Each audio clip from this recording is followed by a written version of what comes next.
Bahkan sampai ketika kita berada di pelosok Perancis istilahnya, itu sampai kita masih bisa menemukan yang namanya restoran Vietnam atau restoran Cina lainnya. Tapi restoran Indonesia itu sangat jarang. Di Paris pun yang namanya ibu kota, restoran Indonesia itu hanya sekitar mungkin 12 restoran ya. Dan di kota-kota lainnya itu mungkin hanya ada satu. Di kota saya misalkan Montpellier sama sekali tidak ada yang namanya restoran Indonesia. Padahal setiap kali kita mengadakan gastronomi kuliner Indonesia, baik itu di perwakilan, di KJRI ataupun di Kedutaan Besar Indonesia, kuliner Indonesia itu selalu dinyatakan, buat orang Prancis mereka menyatakannya delicieux, succulent, enak banget pokoknya, c'est très bon, sampai semua menyatakan seperti itu. Tapi kenapa ya restoran Indonesia itu kok boleh dibilang jarang? Mungkin ada kendalanya atau mungkin trik-trik lain yang mungkin kita sendiri yang kurang tahu. Karena itu makanya diaspora kali ini mengangkat kiat-kiat cara membuka restoran Indonesia di Prancis, atau mungkin juga belum berupa restoran, tapi bagaimana caranya supaya kuliner Indonesia ini bisa berjalan dan orang-orang mulai mengenalnya. Mungkin ada trik-trik khusus bagi orang-orang yang sudah memulai membuka istilahnya pesanan. Karena itu saya mengundang 3 narasumber. Narasumber saya yang pertama yaitu Dr. Sri Karina Bangun, yang sudah membuka restoran di La Rochelle. Restorannya bernama Po 58. Ini pun nanti saya akan tanyakan mengapa namanya bukan nama Indonesia.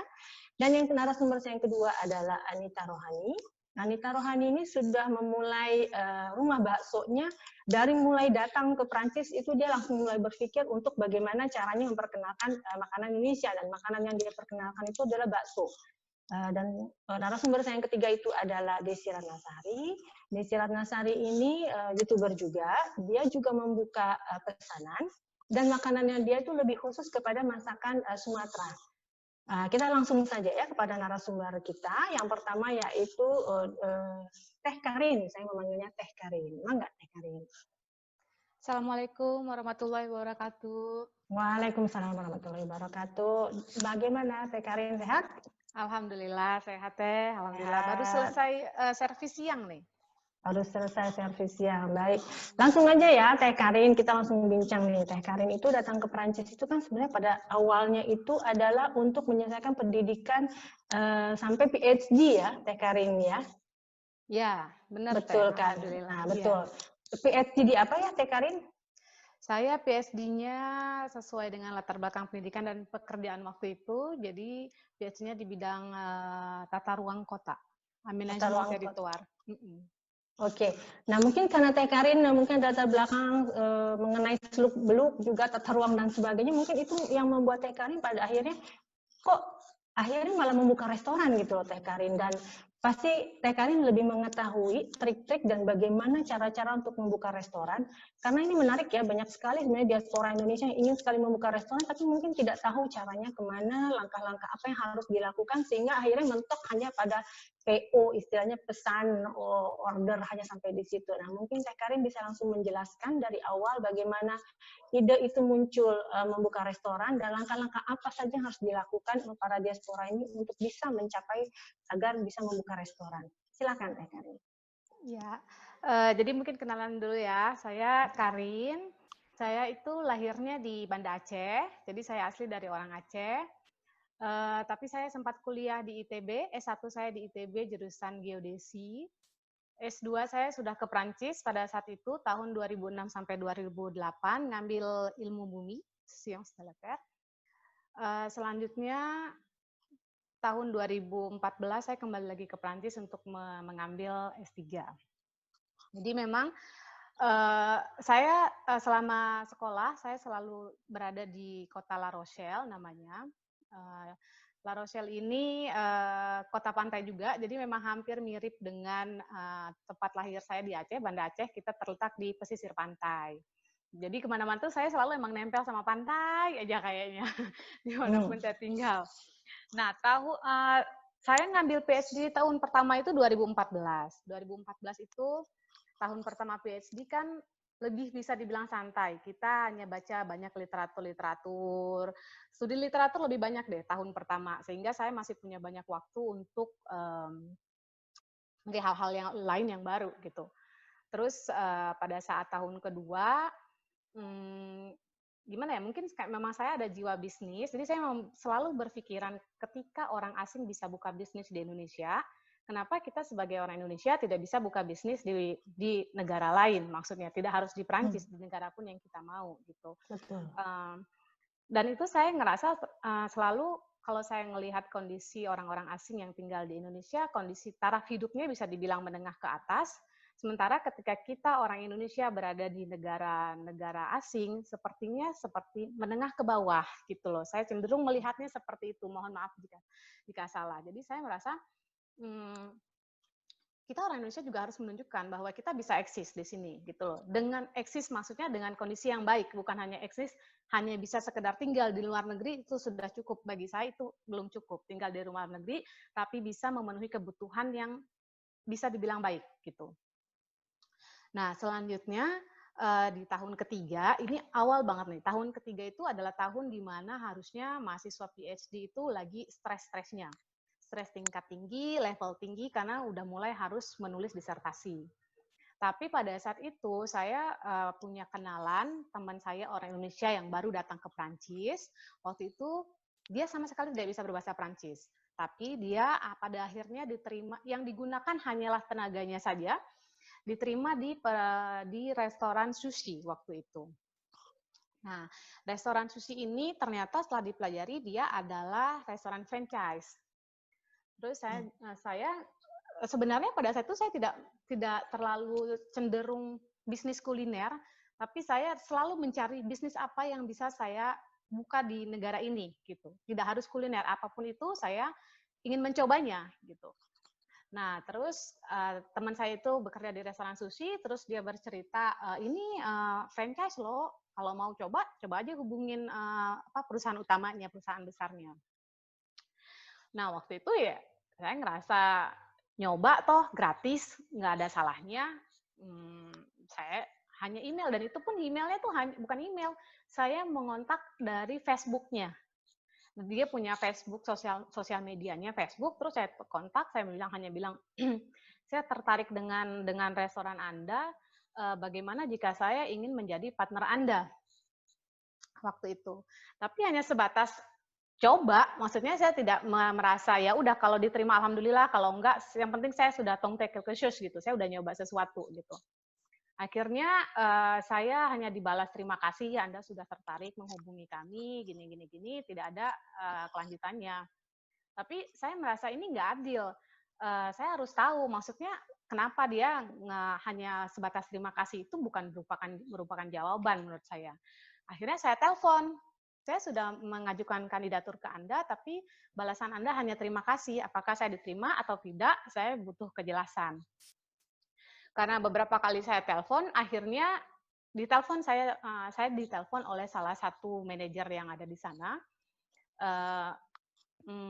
Melalui telepon itu bahasa saya juga nggak sebagus saat ini mungkin ya, masih bahasa standar mahasiswa teknik, bukan mahasiswa marketing atau mahasiswa kuliner gitu. Akhirnya saya saya bikin janji ke Paris. Saya itu ke Paris sampai wawancara hampir 3 kali.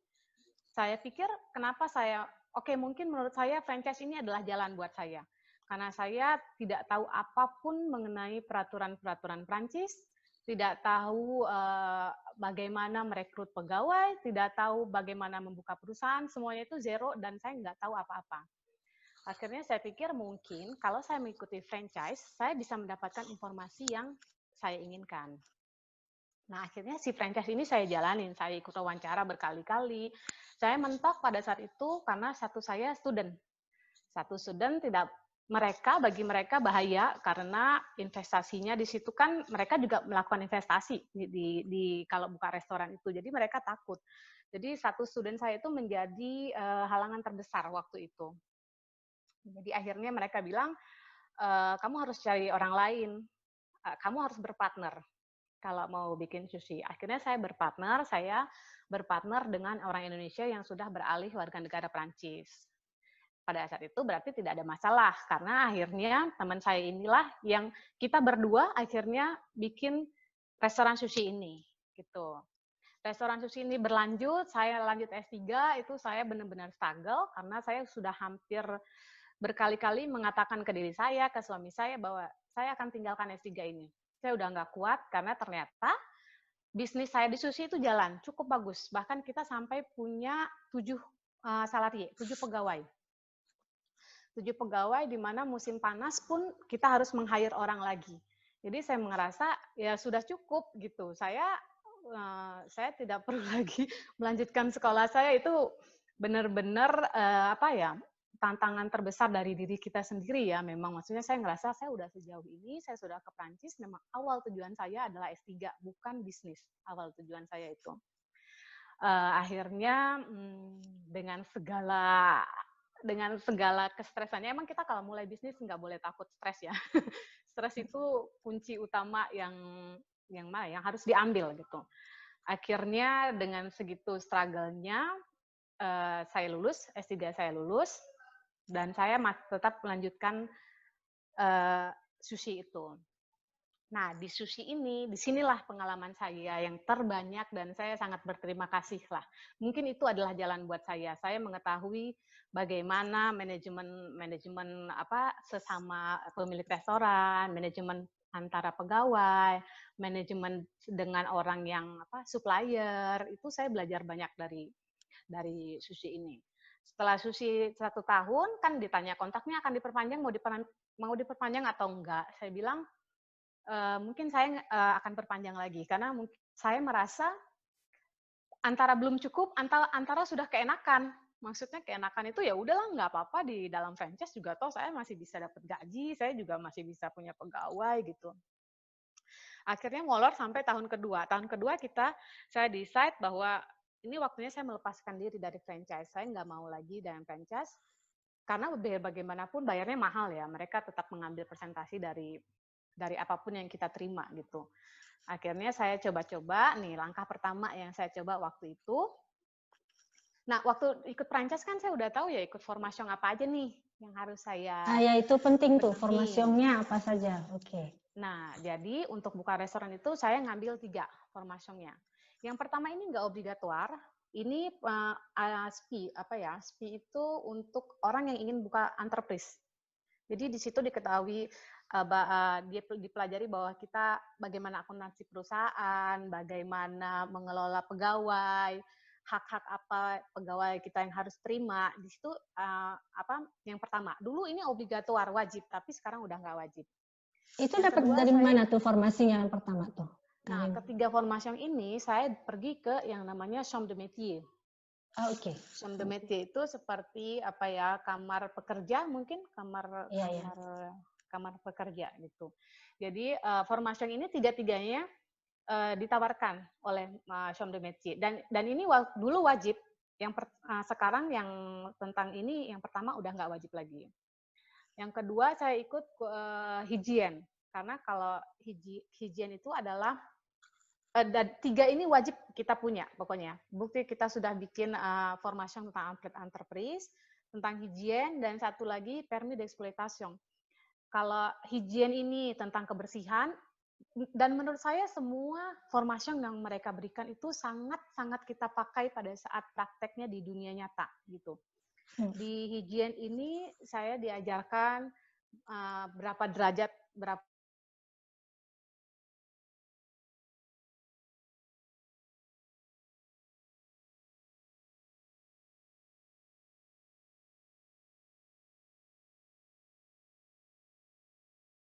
itu sudah masuk dalam tahap pembuatan ya. Jadi setelah paralel sih saya antara ikut formasi dan dan mencari restoran itu saya paralel saya kerjakannya. Setelah itu prosesnya berlanjut terus sampai tanda tangan notaris dan akhirnya buka gitu. Buka restoran. Kalau mau tahapan detailnya banget sih saya ada, tapi maksudnya apa teman-teman di sini tertarik sampai ke sedetil itu atau kita hanya bahas yang standar-standar aja gitu? Aku mau nanya nih Karin, tadi kan ikut formasi ke Chambre de Commerce ya. Nah, yang aku mau tanya itu formasinya itu apakah gratis ataukah kita bayar? Kemudian apakah untuk ke chambre de commerce itu ada harus perjanjian tertentu? Apakah semua orang bisa, tidak perlu warga negara Prancis? Itu bagaimana? Ya. Yang pasti chambre de métier itu terbuka untuk semua warga negara. Yang paling penting adalah bisa berbahasa Prancis dan bisa menyampaikan apa keinginan kita, dan kita datang ke sana itu bukan zero pengetahuan. Kita harus sudah punya pengetahuan minimal. Jadi mereka tidak, ini cuma datang ngasal doang, enggak. Jadi saya pertama kali datang, saya langsung bilang saya membuka restoran, syaratnya apa aja yang harus saya punya. Nah, akhirnya mereka kasih tahu, kamu harus punya permi ini, kamu harus ikut formasi ini, karena ketiga formasi itu akan dikontrol sama pemerintah Prancis. Pada saat di restoran sewaktu-waktu, kontroler akan datang dan memeriksa apakah restoran tersebut punya tiga jenis diplom gitu, sertifikat tiga formasi itu gitu. Terus terus oh ya, formasinya itu formasinya berbayar. Formasinya berbayar, waktu itu agak mahal sih. Yang pertama saya bayar 350 euro, yang paling mahal itu higien itu 550 euro. Terus yang terakhir permis d'exploitation seingat saya 150 euro.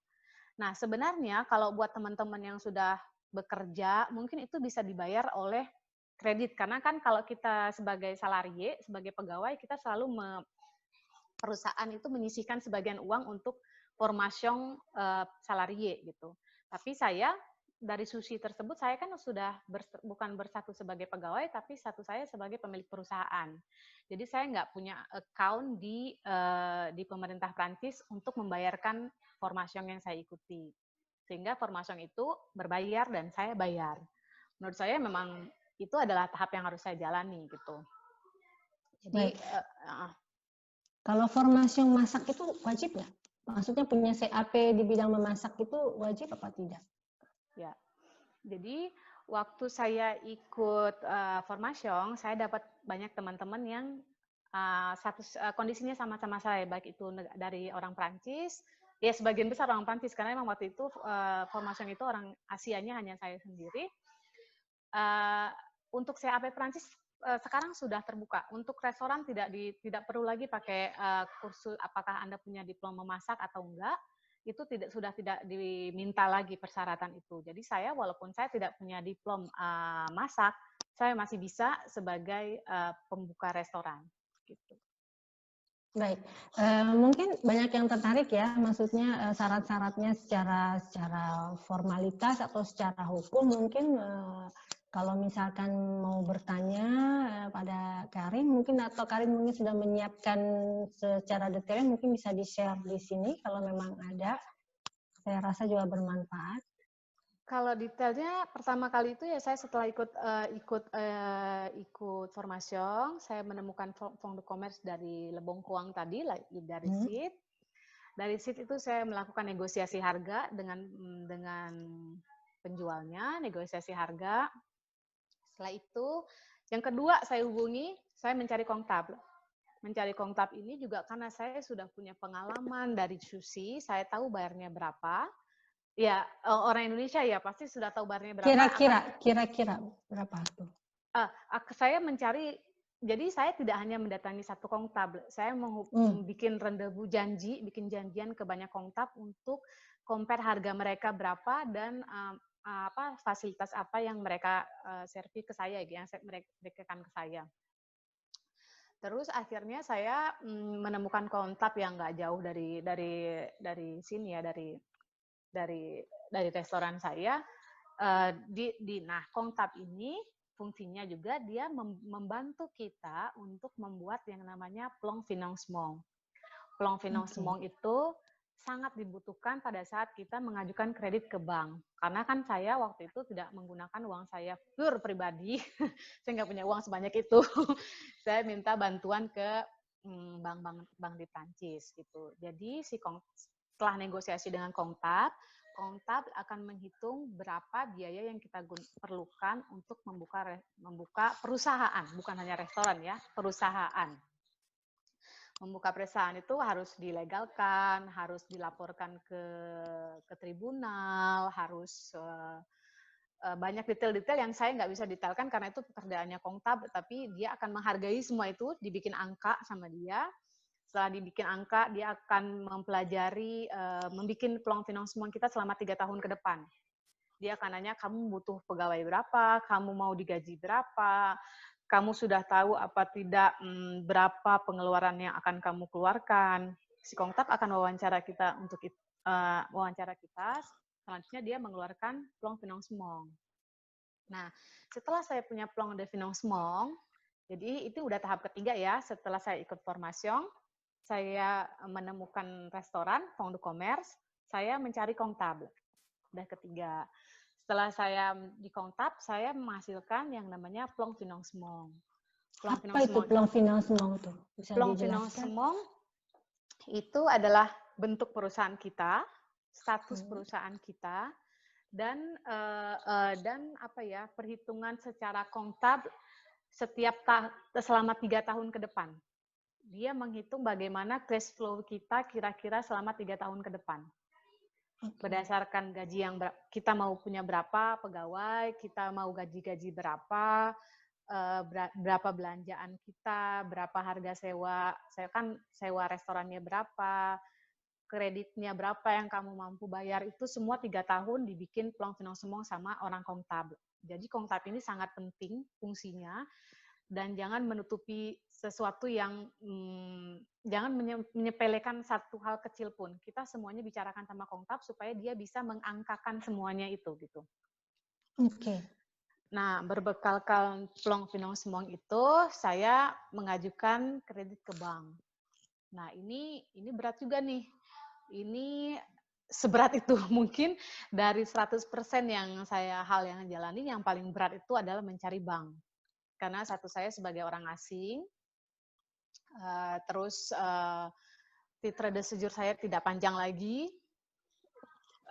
Benar dong kan, pasti saya memahami bahwa bank akan bertanya-tanya kemampuan saya sendiri. Dia bisa saja meminjamkan uang ke saya, selanjutnya visa saya habis, saya kembali ke negara saya dan dia tidak bisa menemukan saya lagi gitu. Jadi saya berkali-kali ditolak sama bank. Saya terus bikin janjian, dan itu memang capek sih, capek banget bikin janjian, mengulangi hal yang sama terus menerus, itu capek, tapi ya itu saya jalanin. Akhirnya sampai saya dapat bank yang percaya sama saya, percaya sama suami saya. Akhirnya saya diizinkan gitu, dikasih kredit sama bank.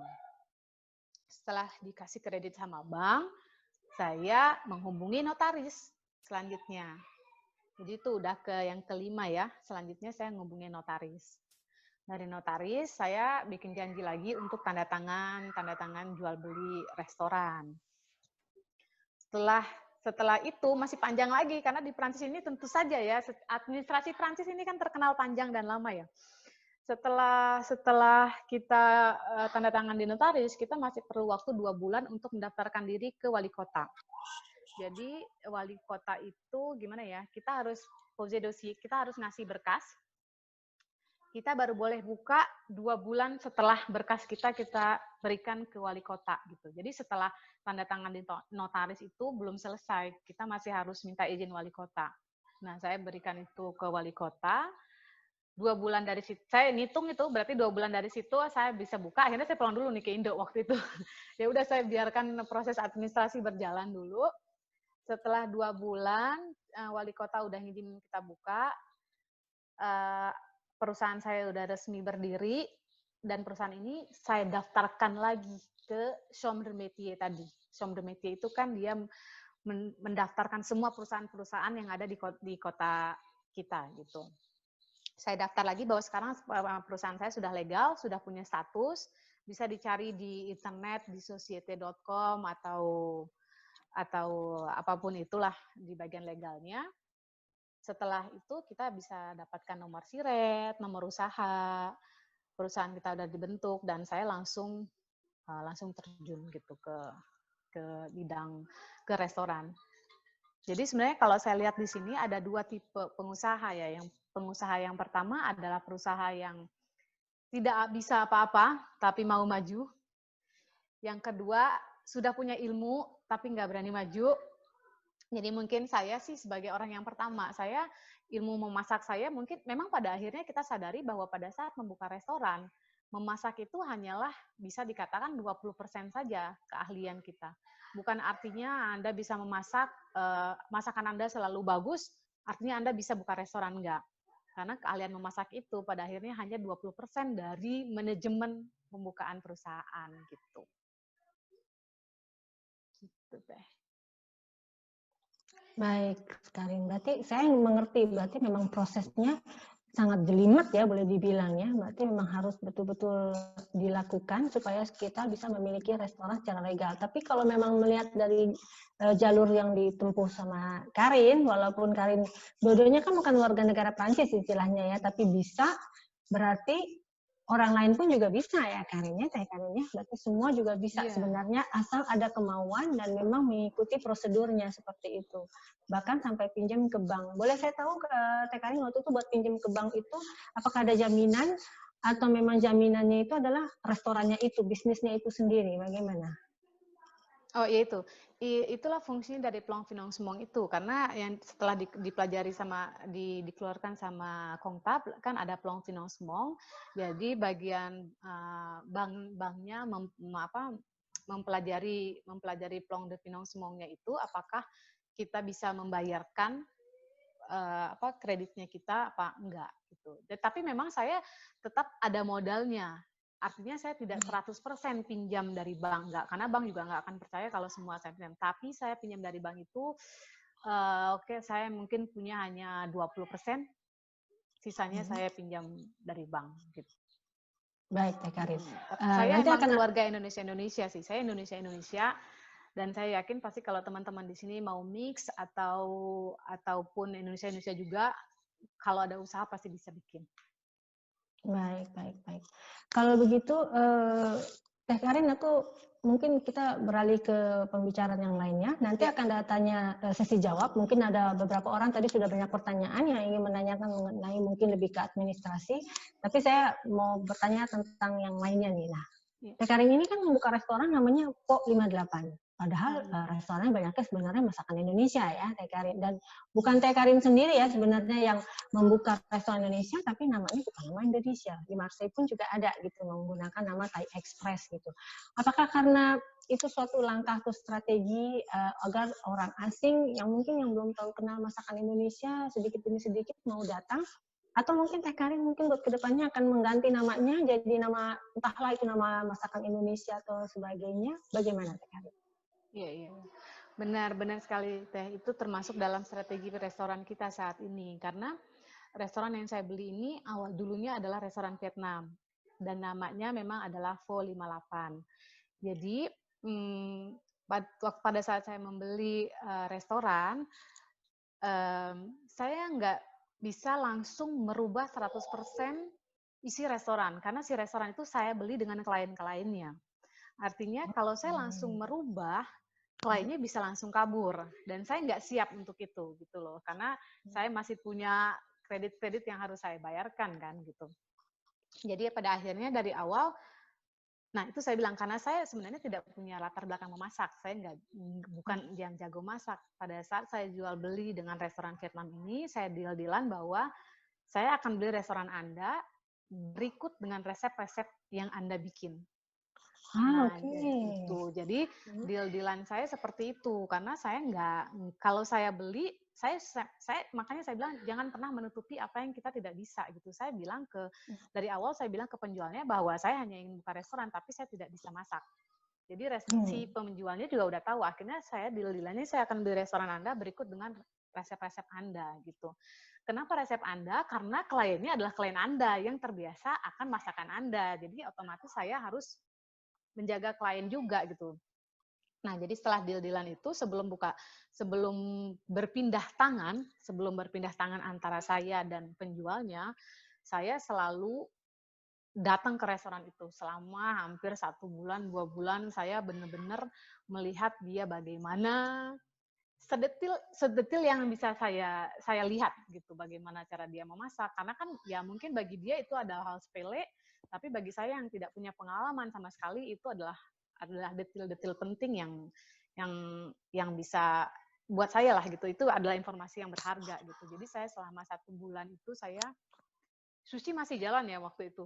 Jadi selama 1 bulan itu saya pagi ke sushi, terus saya siang saya karena di sushi itu saya pada saat itu statusnya masih pemilik perusahaan, jadi kan saya masih bisa mainin planning pekerjaan. Jadi saya selalu setelah jam 11 siang saya akan berhenti, pegawai saya melanjutkan karena saya harus ke restoran Koh Sang Kong untuk belajar masak di restoran itu gitu. Jadi keuntungan kita sebagai bos itu bisa mainin waktu waktu bekerja, dan pegawai kan nggak boleh menolak jam berapapun yang saya tawarkan, mereka tidak punya hak untuk menolak.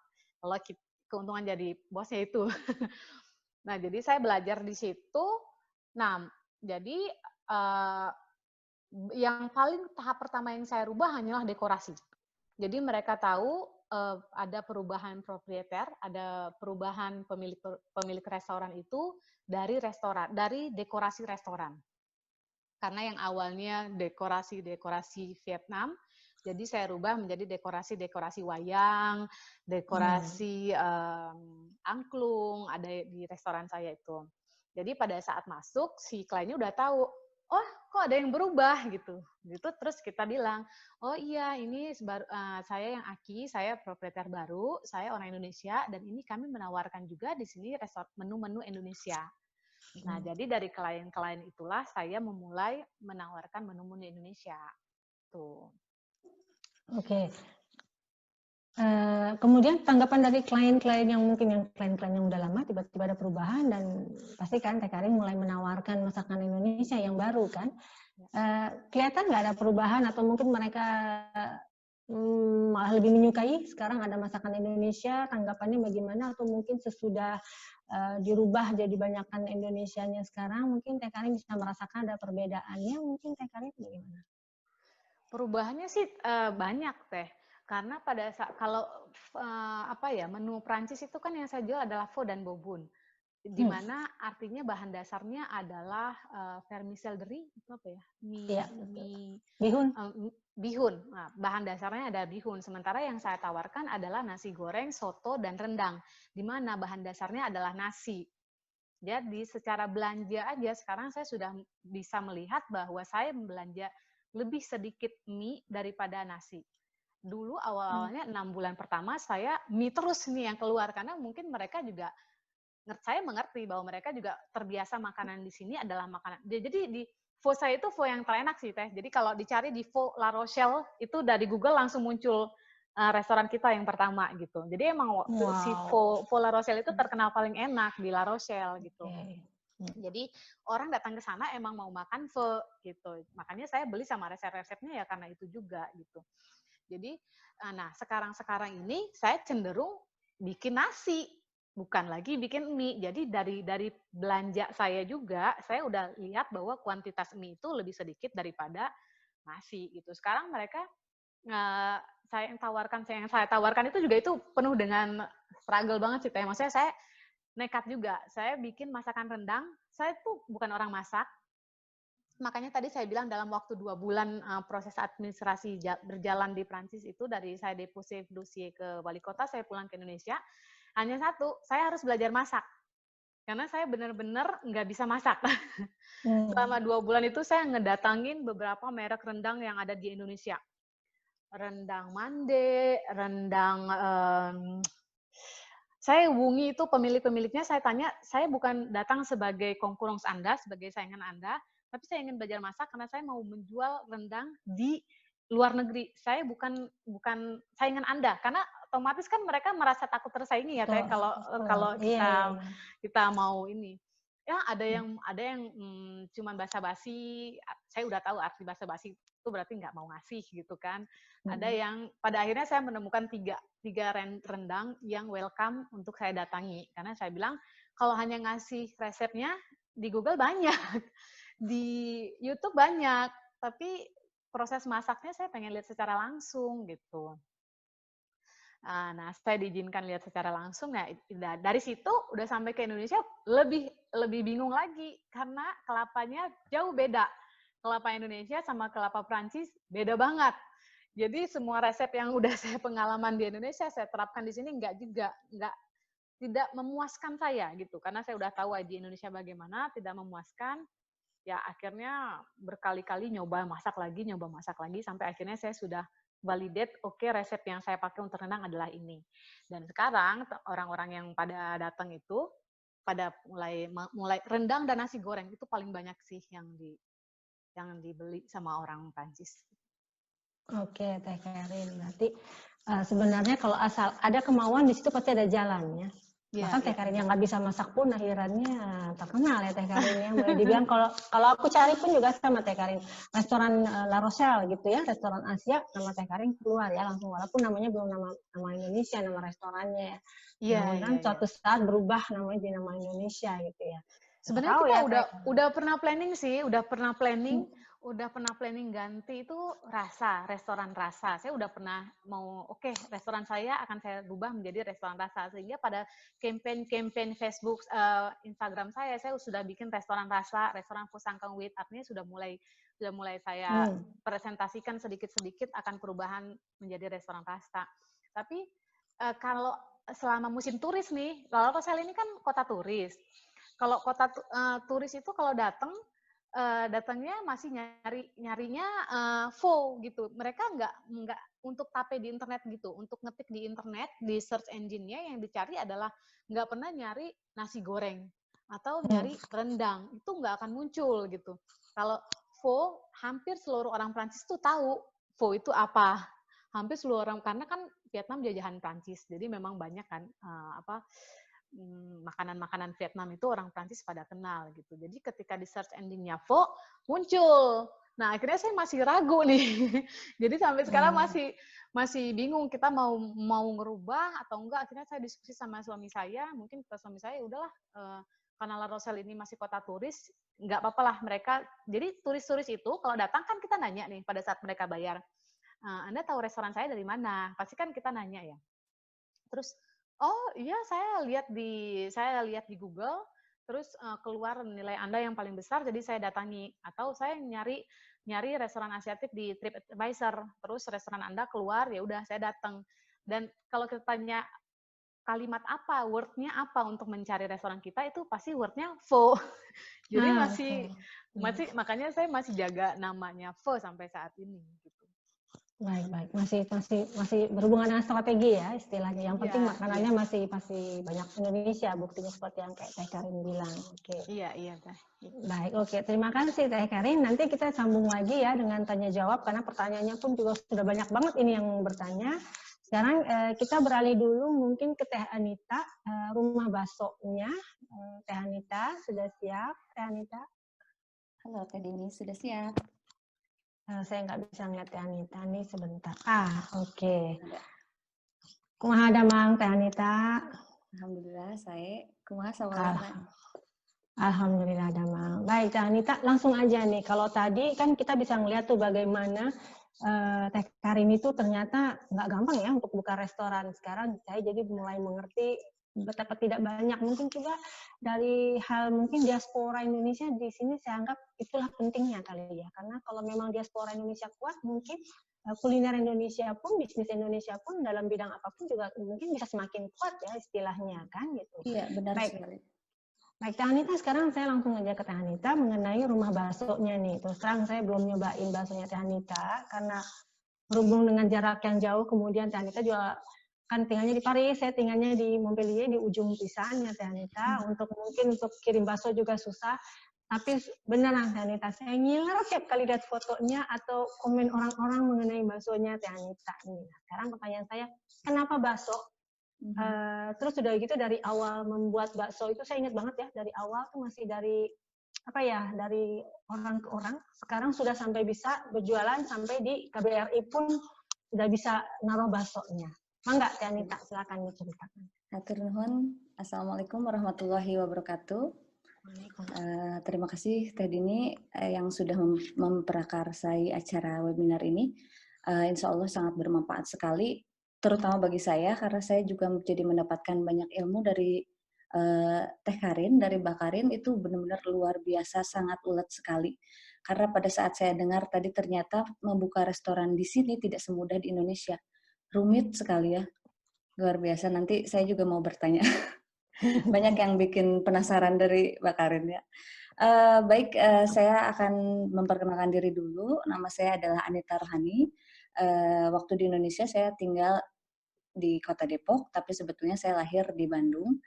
Waktu di Kota Depok, saya aktif sebagai pengajar bahasa Sunda di SMP Negeri 1 Depok 10 tahun. Kemudian tiba-tiba suami yang saat itu sudah S2 di Perancis sebelumnya, tiba-tiba mendapatkan tawaran beasiswa untuk S3.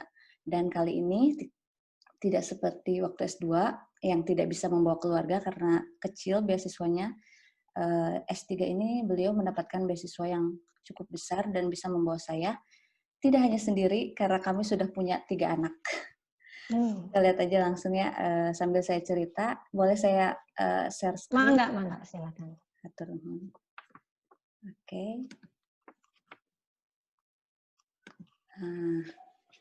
Dia. Waduh, baksonya. Sudah ada penampakan baksonya. Tadi pertanyaannya kenapa bakso? Alasannya adalah karena memang saya suka bakso, sangat penggemar bakso. Pergi kemanapun di Indonesia, yang pertama kali yang saya cari adalah bakso. Karena di setiap wilayah di Indonesia itu hampir selalu dipastikan selalu ada bakso. Dan kebetulan juga bapak saya adalah pedagang bakso, jadi saya dari lahir sampai besar selalu bergelimang bakso setiap hari. Nah, pada saat saya pindah ke Perancis ini, saya merasa kehilangan.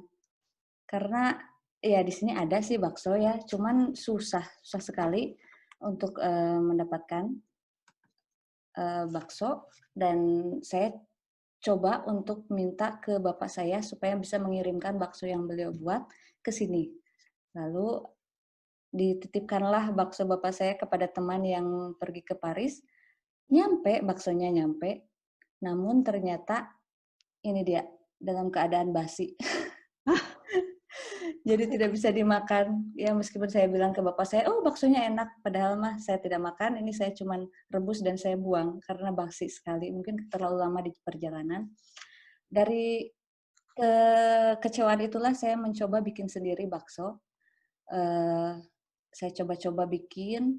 Awalnya bukan dengan cara yang benar, yaitu saya bikin dengan blender karena belum ada alatnya.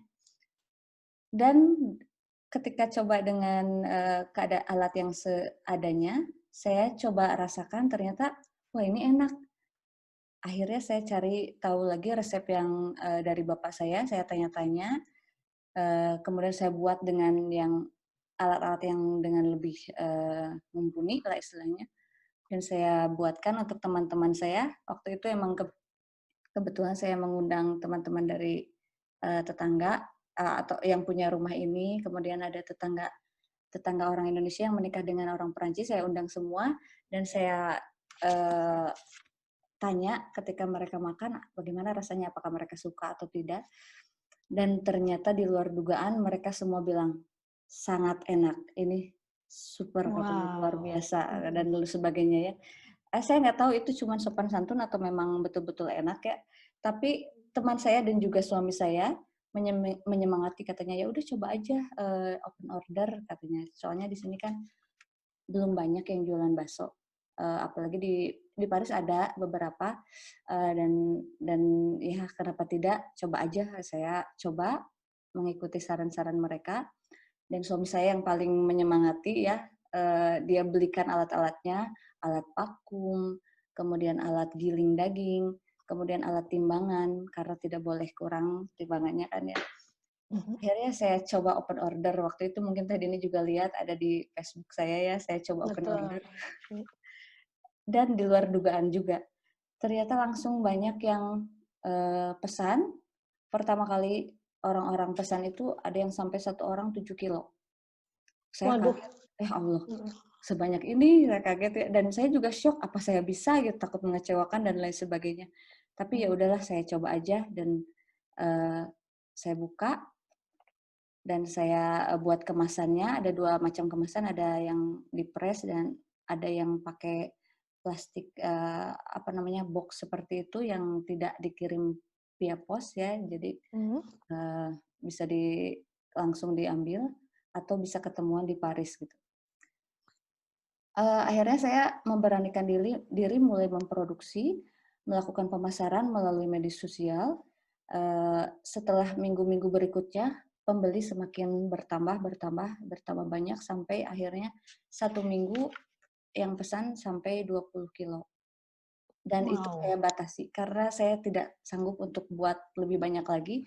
Jadi saya setiap minggu selalu membuka open order tapi ada slot, jadi tidak bisa banyak. Itu adalah sebuah kekurangan ya, karena di sini susah juga untuk mencari biaya tenaga orang-orang yang bisa membantu. Dan ditambah lagi karena saya punya anak 3, jadi itu juga sulit bagi saya untuk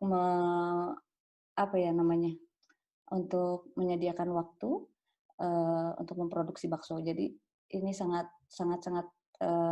harus pintar-pintar manajemen waktu. Saya tunggu dulu sampai anak-anak tidur, baru saya bikin baksonya.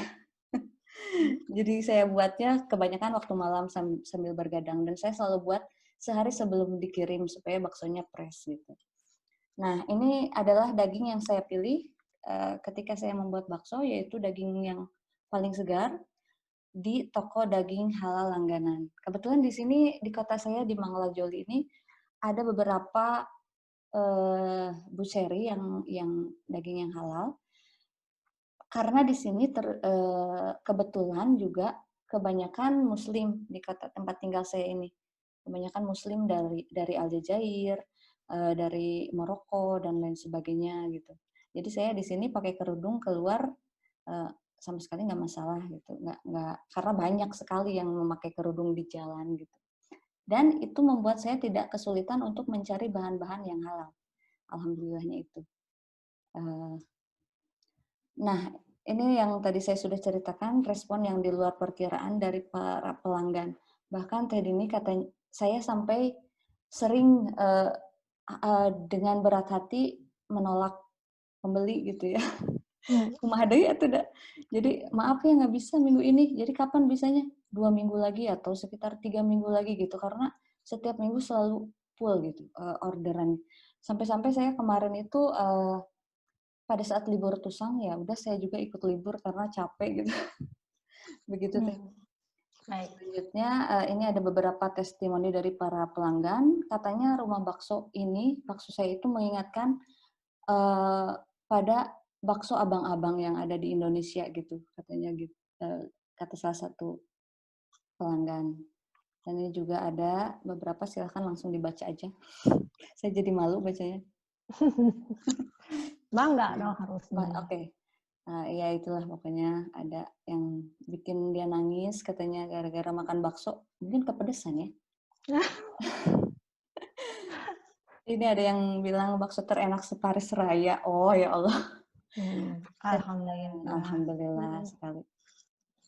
Ada juga teman-teman yang dari luar Indonesia, yaitu dari Perancis dan juga dari Itali. Mereka juga ternyata menyukai bakso ini. Dan ada salah satu pelanggan yang dia berasal dari Perancis asli. Dia selalu beli, itu kawan saya juga. Dia selalu beli setiap beberapa minggu, sudah habis, beli lagi seperti itu. Cuman yang berbeda adalah dia tidak mau yang pedas. Jadi tadi ini saya bakso itu ada 5 macam. Ada yang bakso polos, bakso yang isi cincang, ada bakso yang isi cincang cabai rawit, ada yang bakso tahu, juga ada bakso urat. Itu jadi karena banyak pilihan mungkin jadi mereka lebih tertarik dan bisa memilih apa yang paling mereka suka. Nah, setelah ini berawal dari Tehlin. Ada Tehlin di sini ya.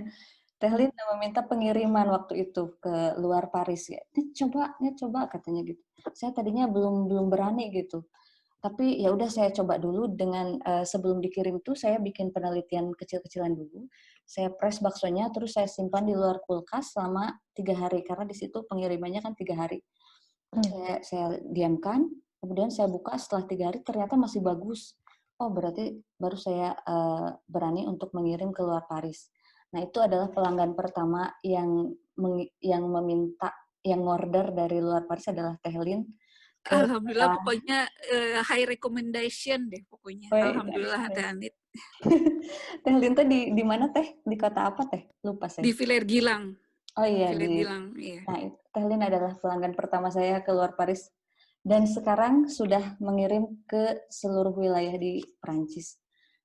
Sedikit cerita, kemarin baru aja ada yang order, yaitu dari kawan-kawan Grenoble, yang mana itu jauh sekali dari Paris, sekitar 500 km.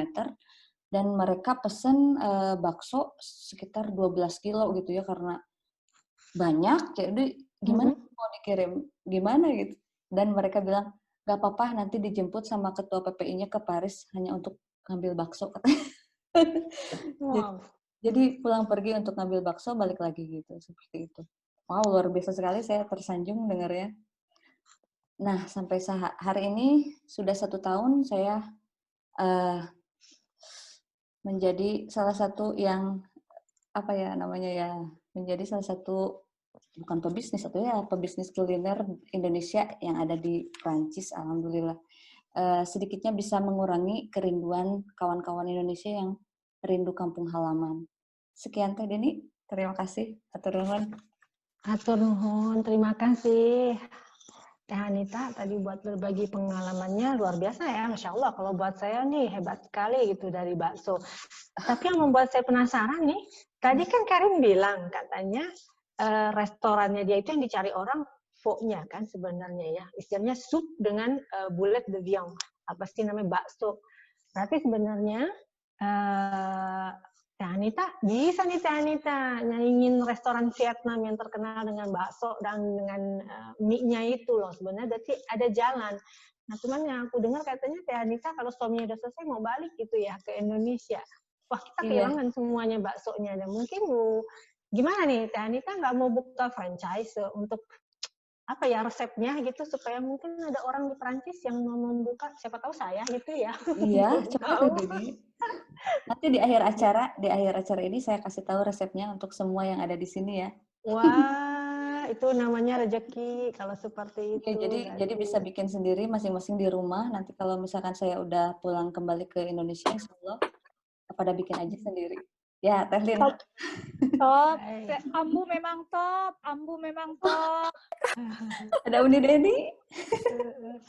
Akhirnya dikeluarin juga resepnya. Oh iya. Teh Anita, aku mau nanya lagi nih. Berarti kata Teh Anita tadi baksonya kan macam-macam ya. Ada yang bakso pedas, baksonya pakai cabai itu mungkin bukan buat orang Perancis ya kayaknya kalau yang pakai cabai mah di tengah gitu ya. Saya nggak tahu juga. Tapi ada juga bakso yang urat. Ada juga bakso yang mungkin halus istilahnya ya. Biasanya mungkin orang Prancis lebih suka bakso yang halus ya. Mungkin yang pakai urat belum, saya kurang tahu gitu. Karena suami saya penggemar bakso, tapi baksonya maunya yang halus gitu modelnya. Nah sejauh ini kalau menurut Teh Anita, kita itu baksonya Indonesia itu kan enak banget ya. Mie baksonya Indonesia itu enak banget dibandingkan dengan pho-nya orang Vietnam lah. Kalau kita makan sebenarnya biasa aja gitu, malah kebanyakan buat aku kok rasanya kayaknya minyak pecin ya sebenarnya dibandingkan dengan mie ayam atau mie bakso Indonesia. Nah menurut Teh Anita sendiri sebesar apa sih peluangnya sebenarnya gitu Indonesia ini bisa Perancis bisa membuka rumah bakso, karena yang saya tahu di London itu sudah ada juragan bakso yang membuat bakso khusus ya, sampai akhirnya membuka restoran khusus bakso. Kalau menurut Teh Anita sendiri bagaimana? Peluangnya besar nggak untuk membuka rumah bakso dengan nama image baksonya itu loh, tidak perlu dirubah gitu. Bagaimana menurut Teh Anita? Itu sangat besar sekali Teh peluangnya, bukan cuma untuk orang Indonesia. Kalau orang Prancis sudah coba, jadi cita rasa Nusantara itu ternyata digemari, cocok di lidah orang Prancis ya, kecuali yang pedas ya. Dan ini untuk membuka restoran di Prancis, restoran bakso, itu sangat-sangat besar peluangnya. Jadi saya juga sempat kepikiran ya, kalau misalkan nggak pulang, tapi kayaknya nggak mungkin ya, karena saya PNS, jadi cuma dikasih waktu 3 tahun saja di sini. Jadi kalau misalkan mau buka, mungkin di sini ada yang terinspirasi untuk buka restoran, kayaknya bagus jika ada sebuah restoran untuk bakso. Jadi di situ tuh ada kayak kalau di Indonesia itu ada semacam panci-pancinya di situ. Jadi kita tinggal pilih, ambil yang bakso-bakso atau mie yang diinginkan. Kemudian di situ direbus di meja sendiri kayak gitu. Itu di mana, Teh Anita? Kalau di Indonesia kayaknya ada ya yang jadi di situ ada kompor kecil dan Ide kita bagus tuh. panas-panas itu kayak gitu langsung dimakan di situ seperti itu kayaknya ide bagus sekali. Teh Karin mungkin lebih tahu tuh yang seperti itu. Berarti ada ya peluangnya untuk bikin rumah bakso ya. Sayang sekali ya udah ada namanya rumah bakso, kalau nanti Teh Anita pulang, ini pelanggan nangis-nangis ini semuanya, tidak bisa lagi makan baksonya Teh Anita yang super enak ini nih gitu. Baik. Memang ya. Ini benar-benar ya saya kagum ya tadi dengan Teh Karin, wanita juga, ini Teh Anita juga luar biasa ya, dua-duanya juga muslimah tapi kita maju ya, bisa berbisnis. Itu luar biasa buat saya, betul-betul ya. Baik, Teh Anita nanti siap-siap ya keluar tanya jawab, banyak yang nanya juga. Oke, siap. Hatur nuhun, Teh. Baik. Sami-sami hatur nuhun, Teh Anita. Sekarang kita berlanjut ke Teh Desi. Teh Desi, apa kabar? Alhamdulillah Teh, baik. Sehat, Teh Desi? Sehat, alhamdulillah. Baik. Oke, sebentar saya.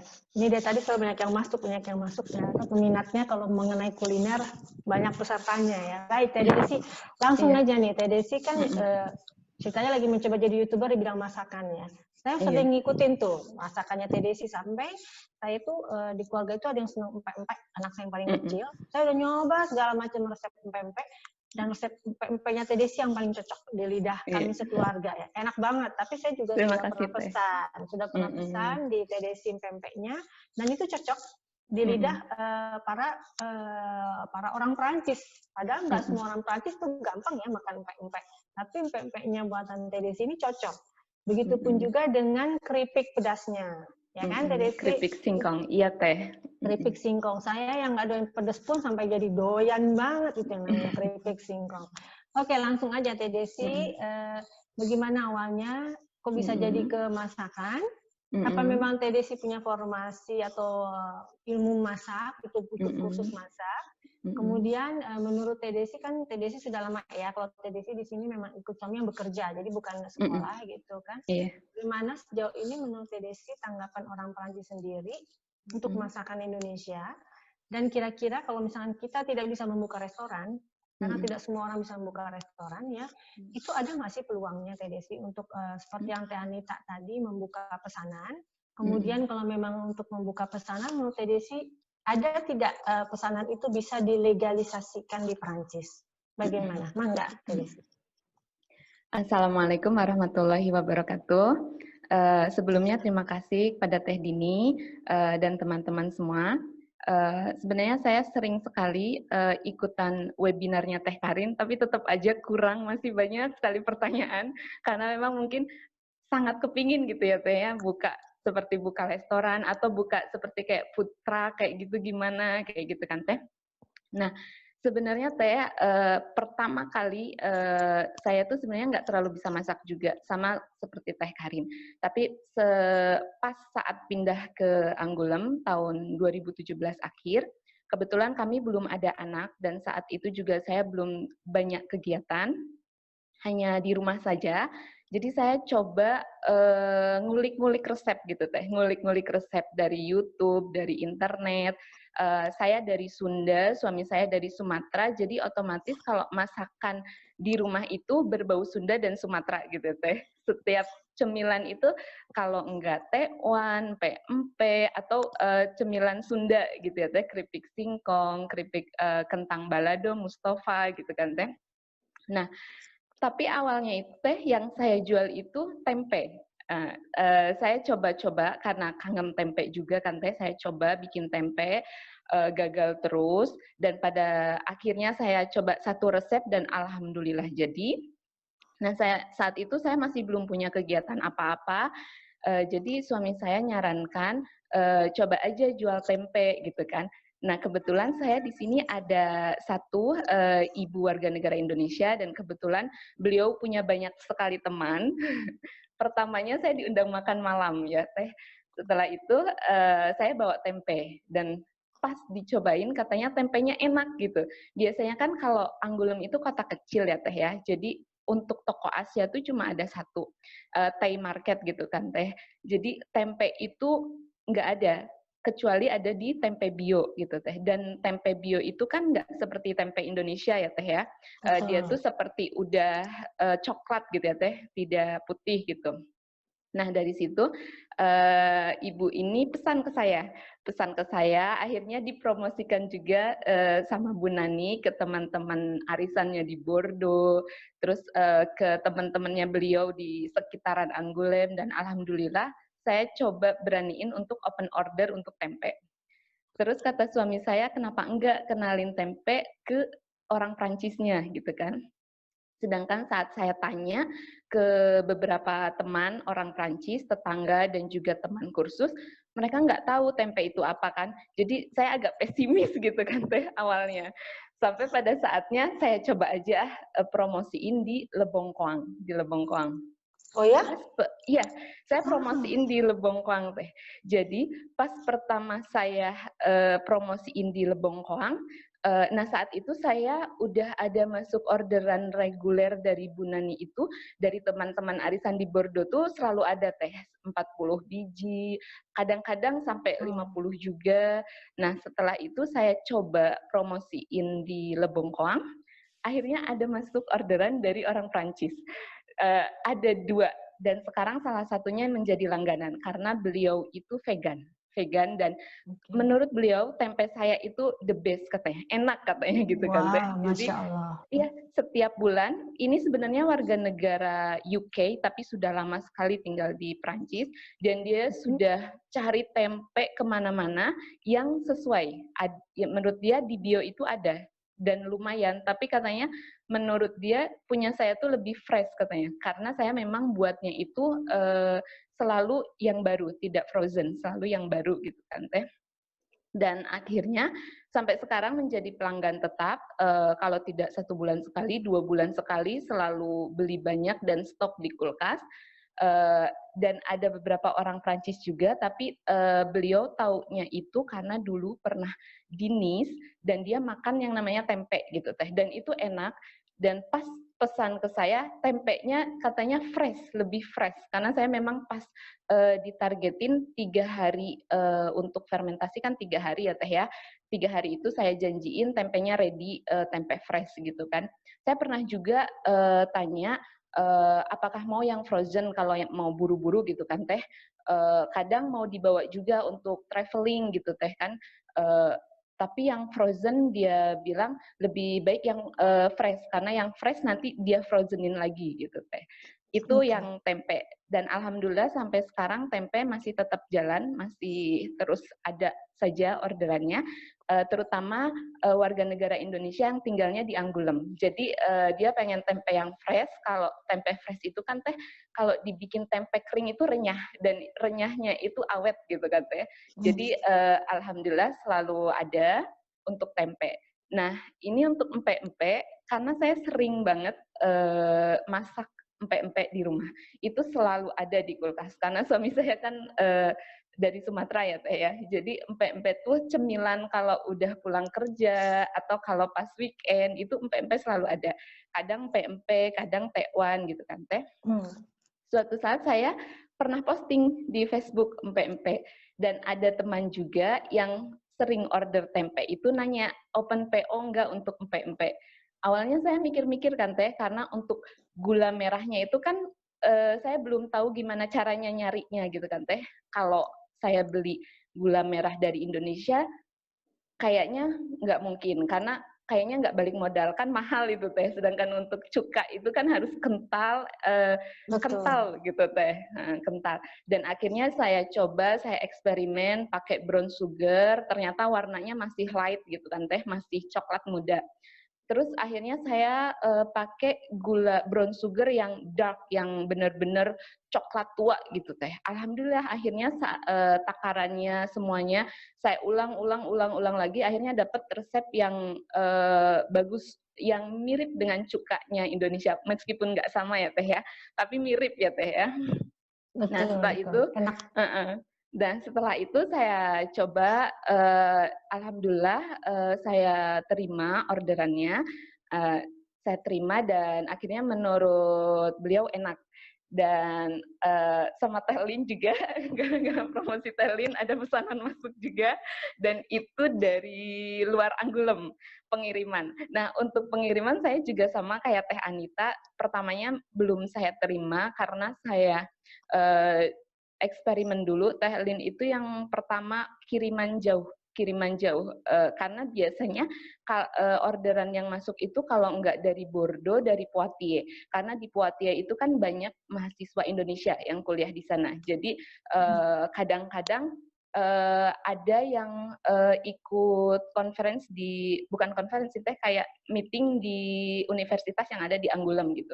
Nah, sekalian pesen banyak untuk tempe, untuk empe-empe gitu kan Teh.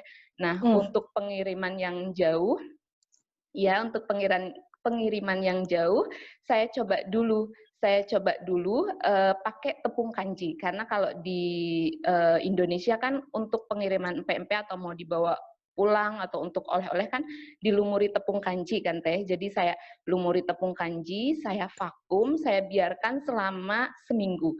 Dan itu suhu ruangan dan itu masih bagus. Jadi saya coba hitung berapa hari kira-kira pengiriman untuk dari Anggulem ke tempat pemesanan ini, kira-kira 2 hari, 3 hari berarti masih aman gitu Teh. Jadi dari situ saya nerima orderan PMP untuk di luar Anggulem. Nah, untuk keripik singkong ini juga sama Teh, promosi dari mulut ke mulut. Jadi ada gathering Indonesia gitu kan Teh di Anggulem. Nah, jadi saya bawalah keripik singkong balado ini. Dan mereka bilang keripik singkong baladonya ini mirip keripik singkong yang ada di Bandung, katanya seperti itu Teh. Jadi aduh, jadi lapar. Jadi keripik singkong yang mirip keripik singkong yang ada di Bandung. Nah, teman saya juga pesan, itu pun promosinya dari mulut ke mulut. Setelah itu saya setelah banyak masukan bahwa positif gitu Teh, saya pasarkan juga di Facebook dan alhamdulillah masuk juga orderan untuk keripik singkong gitu Teh. Tapi yang paling ribet itu Teh kalau seandainya bersamaan masuk orderan tempe, empe-empe, dan keripik singkong bersamaan dan mau diambil dalam waktu bersamaan. Nah, itu yang bikin ribet karena harus buat 3 produk. Kalau tempe kan bisa diduluin Teh. Nah, kalau untuk keripik singkong ini kan saya pakai cabenya itu nggak pure cabai besar gitu Teh. Karena di sini kan Anggulem masih tetap kota kecil, nggak selalu ada cabai besar yang seperti untuk Maroko gitu Teh. Cengek gitu Teh, cengek itu tuh cabai ya. Cabai rawit ya? Cabai rawit itu kan nggak selalu ada Teh. Jadi kalau ada saya selalu beli banyak, saya frozen. Nah, untuk ngakalinya saya campur dengan paprika. Makanya keripik singkongnya itu kerenyahannya tuh tahannya nggak terlalu lama. Paling 1 bulan itu mungkin masih renyah, cuman yang paling enak itu antara seminggu 2 minggu itu masih renyah. Tapi untuk 1 bulan karena ini dicampur dengan paprika, jadinya mungkin nggak terlalu renyah lagi gitu Teh. Itu aja sih Teh kalau untuk keripik singkong kekurangannya. Tapi kalau untuk empe-empe, kalau seandainya sudah sampai mau dimakannya, contohnya mau nanti gitu bisa langsung dimasukin freezer dan itu tahan lama. Untuk tempe juga begitu, tahan lama seperti itu Teh. Itu aja sih Teh. Awalnya dari hobi, setelah itu karena dari mulut ke mulut, terus sering juga sering datang di gathering warga negara Indonesia, terutama sih yang di Anggulem sama di Bordeaux jarang sih, tapi kalau ada yang di Anggulem saya selalu ikut, selalu bawa. Itu sih Teh. Akhirnya dari mulut ke mulut sampai sekarang alhamdulillah selalu saja ada order gitu Teh. Baik Teh Desi, oke. Terima kasih Teh Desi untuk keterangannya tadi. Berarti kalau saya bisa ngambil kesimpulan sebenarnya banyak ya orang-orang Indonesia, perempuan-perempuan Indonesia, laki-laki Indonesia, pokoknya diaspora Indonesia ini sebenarnya bergerak di bidang kuliner.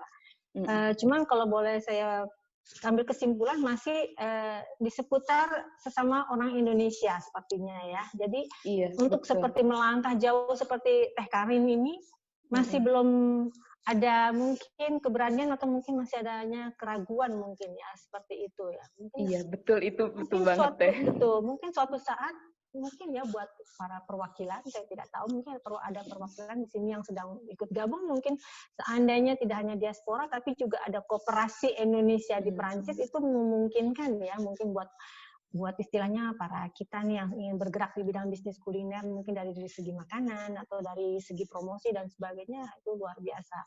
Baik, sekarang langsung aja Teh Alfi. Tadi sudah banyak pertanyaan ya Teh Alfi sepertinya. Mungkin Teh Alfi bisa bacakan beberapa pertanyaan untuk siapa saja. Iya, ini Teh sudah ada banyak pertanyaan yang masuk. Mungkin pertama kita akan bertanya dulu ke Teh Karin ya. Di sini saya langsung semua pertanyaan atau per tema aja kali ya? Ini yang pertama mengenai bank. Saya grupkan 3 pertanyaan. Yang pertama dari ini Teh atau Kang Raja ya. Mohon maaf nggak ada videonya jadi nggak kelihatan siapa. Saat menyusun Fonds de Commerce tadi, kan Teh Karin meminta support dari bank ya, jadi meminta pinjaman dari bank. Ini berapa persen bank bisa memberikan kredit sebagai modalnya dari keseluruhan modal? Ini pertanyaan yang pertama mengenai bank. Yang kedua dari Mbak Maya mengenai pinjaman bank. Ini pertanyaannya justru mungkin sebaliknya ya. Apakah ada jumlah minimum kita meminjam ke bank itu? Lalu pengembaliannya bagaimana? Sistem pengembaliannya. Kemudian ada pertanyaan satu lagi dari Teh Umaya Ferreri. Karena tadi Teh Karin bilang tentang sudah menerima banyak penolakan dari beberapa bank. Ini penasaran nih, bank mana yang baik gitu bisa memberikan kredit kepada Mbak Karin, begitu. Ini untuk yang pertanyaan pertama mengenai bank. Mungkin bisa dijawab dahulu, Teh Dini gimana? Ya, Karin jawab dulu ya. Ya, Soalnya nanti bisa silakan. kelupaan pertanyaannya. Iya, silakan Teh Karin. Oke, dari bank berapa jumlah minimum yang bisa diiniin dari Mbak Maya? Bank bisa aja minjemin seminimum mungkin. Di sini bisa 3.000, bisa 4.000, bisa 1.000, bisa mereka pinjamkan asal mereka yakin bahwa kita mampu mengembalikannya gitu. Jadi sebenarnya nggak ada jumlah minimumnya ya. Misalkan pada saat ini saya udah dikasih rezeki bisa beli rumah di sini, ya sama juga gitu. Maksudnya pakai dari bank juga. Yang paling penting adalah buat bank, yang paling penting jaga track bank kita. Jangan sampai di bank kita ada minus, karena minus itu langsung mereka nggak akan percaya lagi gitu. Terus berapa persen dari modal? Dari Kang Raja ini tanya berapa persen dari modal. Mungkin tadi sebenarnya sudah saya jelaskan. Saya hanya punya mungkin 20% saja dari modal keseluruhan yang dibutuhkan pada saat pembuatan restoran ini gitu. Sisanya saya alhamdulillah disetujui pinjamannya sama bank. Bank mana yang baik? Nah, pemilihan bank juga tergantung karena banyakkan di sini perusahaan restoran mungkin mengarahkan saya ke, emang boleh sebut nama bank gitu ya? Kayaknya agak aneh deh. Jadi sebenarnya kalau bank tergantung ya, tergantung Iya. sikon, tergantung juga kebijakan polisi mereka ya. Jadi mungkin kalau sebut nama bank mungkin agak aneh juga kali ya. Iya, jadi ada Teh Karin aja deh, Teh Karin ke bank mana gitu mungkin. Banknya pokoknya yang ada di hampir seluruh banknya di La Rochelle kita ngajuin tuh, saya telepon, saya bilang saya ada proyek profesional, saya mau buka restoran. Terus akhirnya biasanya kalau kita telepon ada proyek profesional, langsung di handling ke bagian profesional gitu. Mereka ngubungin langsung bagian profesional. Setelah itu fix rendezvous. Dan dari semua bank yang saya datangin, mereka sangat welcome kalau kita punya proyek profesional. Saya nggak pernah ditolak bikin janji untuk proyek profesional. Nah, setelah itu di belakangnya apakah disetujui kreditnya atau tidak, itu beda lagi. Artinya sebenarnya bank-bank di sini sangat-sangat mendukung kalau kita punya proyek profesional gitu.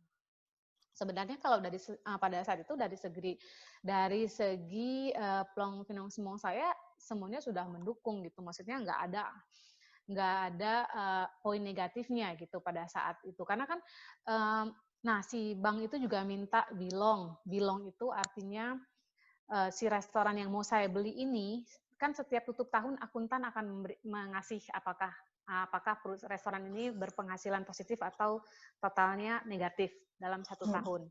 Jadi si bank itu minta 3 tahun terakhir mana bilong perusahaan yang mau kamu beli gitu. Jadi kita minta itu kewajiban penjual memberikan dokumen itu ke kita gitu. Jadi si bank juga mempelajari bilong-bilongnya itu. Nah waktu itu kita nggak ada kendala bilong. Yang paling kendala utama itu hanyalah visa aja sih waktu itu. Visa sebagai étranger dan tapi mungkin itu inilah kedekatan kita sama orang bank juga, karena di bank bikin kredibilitas yang bagus di bank insya Allah ngasih.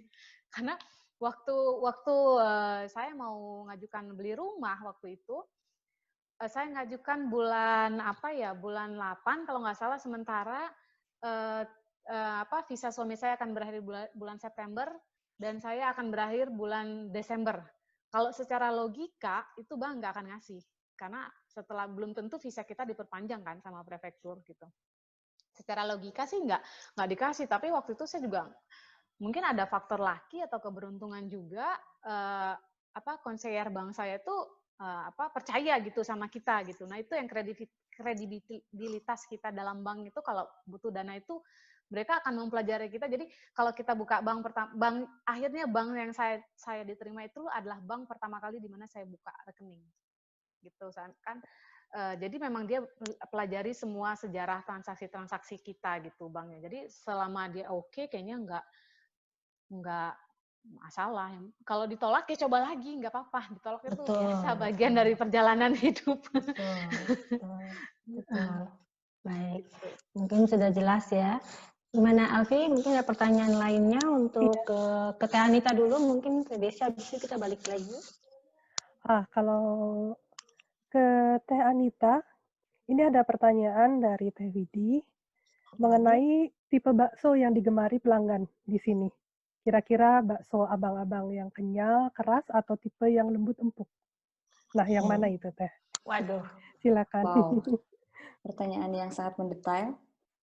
Jadi yang paling digemari tergantung sih. Tapi kebanyakan sih untuk orang Indonesia atau Perancis. Kalau Perancis sih teman saya itu sukanya memang bakso yang isi cincang. Di dalamnya ada hache. Tapi tidak pedas. Kalau ada juga kan isi cincang tapi ada cabai rawitnya dan itu pedas sekali. Dan dia nggak suka.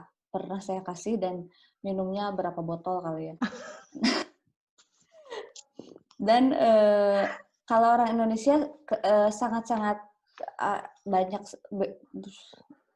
beda-beda sekali sukanya. Semuanya juga banyak sih pesanannya untuk semua kategori karena setiap orang beda-beda. Ada juga yang setiap pesan dia pesan 5 kategori itu. Jadi 5 baksonya itu dia pesan. Tapi kebanyakan sih yang karena tadi ada pertanyaan dari Teh Dini yang belum sempat dijawab. Bakso urat itu tidak disukai oleh orang Perancis. Kenapa ya? Betul. Ya, mungkin Teh Dini lebih tahu ya suaminya orang Perancis. Ya, karena dianggapnya kayak bukan daging, itu harus dibuang malahan. Yang isinya lemak atau yang berbentuk itu ya bukan buat dimakan ya. Menurut mereka sih itu gitu ya. Iya, orang sini nggak suka bakso urat. Betul. Iya, orang Indonesia lebih suka bakso tahu. Setiap minggu yang paling banyak pesanannya adalah bakso tahu. Karena selain dibuat dengan kuah, bisa juga digoreng. Jadi batagor gitu. Dia cocol pakai sambal kacang, itu katanya. Kata beberapa pelanggan itu. Oh iya, yang kenyal atau yang lembut? Yang kenyal tentu saja. Dan itu ada tipsnya untuk bikin bakso jadi kenyal. Nanti di akhir acara. Nanti di akhir acara. Biar nggak pada keluar. Udah cocok jadi. Baik. Ada pertanyaan lain, Alfi? Mungkin buat Teh Anita. buat Ini lain, sedikit pertanyaan, mungkin penasaran ini Bapak. Damang Bapak Dede. Menanyakan ke Teh Desi mengenai bahan baku ya. Tadi kan udah sedikit menjelaskan tentang cabai mungkin yang sebagian diganti dengan paprika. Nah, yang penasaran ini dari mana singkongnya tuh untuk keripiknya. Silakan Teh Desi. Mangga Teh Desi. Ya, makasih Teh Alfi. Nah, kalau singkong itu di sini banyak karena ada satu supermarket, mungkin udah tahu semua ya, Grongfrey. Dan itu saya selalu beli singkong segarnya di Grongfrey. Selain segar, harganya juga jauh lebih murah dari supermarket lainnya. Seperti Auchan, Carrefour, itu mahal-mahal dan lumayan, bedanya lumayan. Jadi saya selalu beli singkongnya di Grongfrey. Dan itu selalu ada, tidak pernah suatu saat habis, cuman besoknya itu langsung ada gitu, Mbak Alfi. Terima kasih Teh Desi. Mungkin balik lagi ke Mbak Karin ini pertanyaannya. Silakan.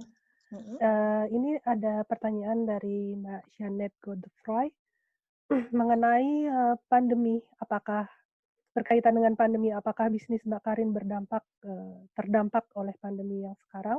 Apalagi dengan peraturan pemerintah yang baru mengenai couvre-feu ya. Kemudian ini berkaitan dengan pertanyaan Mbak Janet ini ada juga dari Mbak atau Mas Jojo ini. Apakah bank memberikan program restrukturisasi tentang untuk dampak COVID ini? Begitu Mbak Karin, silakan penjelasannya.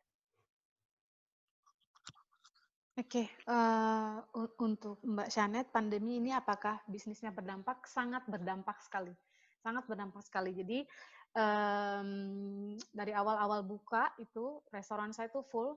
Bahkan setiap makan siang itu saya bisa servis 2 kali. Artinya saya ada servis mie di jam 12 sampai jam 1, dan jam 1 sampai jam 2. Dan itu pun orang bisa ngantri di depan mesin kasir untuk nunggu bangku. Atau ada yang marah-marah, bisa marah-marah karena mungkin kesalahan saya juga pemesanannya orang yang sebelumnya makan itu belum selesai, jadi dia kelamaan nunggu plusnya gitu.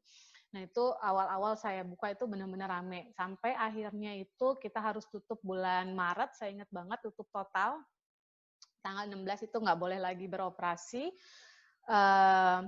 Artinya zero ya, pendapatannya zero. Tapi memang ya seperti yang mungkin pada teman-teman dengar di sini ya, dari pemerintah kita banyak bantuan ya. Tidak hanya dari pemerintah, dari bagian pajak saya juga dapat bantuan, saya dapat bantuan dari CPAM, terus juga berkaitan dengan Mas Jojo ini, apakah Bank memberikan ngasih restrukturisasi? Iya, banget. Jadi selama dari mulai sampai 6 bulan itu, jadi waktu itu emang baik banget sih konselor bank saya. Jadi begitu perusahaan restoran harus tutup tanggal 16 Maret itu, dia nggak lama tuh 3 hari atau 4 hari setelah itu dia langsung nelpon, ini restoran kamu bagaimana? Nanya treasury itu maksudnya apa ya? Treasury itu apakah kamu masih bisa membayar gaji pegawai kamu dan kamu bisa membayar faktur kamu. Kalau kita punya restoran kan ada banyak fakturnya tuh segini zeret gitu kalau punya restoran. Jadi si banknya langsung nelpon, terus dia bilang, ya kita lagi kesulitan, kata dia. Oh iya, nggak apa-apa, kita pasti akan temukan solusinya. Jadi akhirnya sama bank selama 6 bulan kita di stop kreditnya, nggak perlu bayar. Bahkan saya malah ditawarin lagi, kalau memang kamu perlu dana untuk treasury kamu, kita pinjamkan duit, gitu loh. Karena di sini tidak membayar gaji pegawai itu adalah kesalahan besar. Jadi kalau kamu nggak punya uang untuk menggaji pegawai kamu, itu kita bisa masuk masuk judisiar lah, maksudnya itu kesalahan terbesar perusahaan dan si pegawai bisa menuntut kita gitu. Akhirnya si banknya nanya, kalau kamu mau kita bisa pinjamkan untuk treasury kamu gitu loh. Nah terus kan juga dari Ampo aku kan statusnya jadinya Trabayar Ang di Pongdong ya di sini. Jadi dari Trabayar Ang di Pongdong itu kita juga banyak sih Teh bantuan-bantuan yang alhamdulillah makanya masih bisa survive.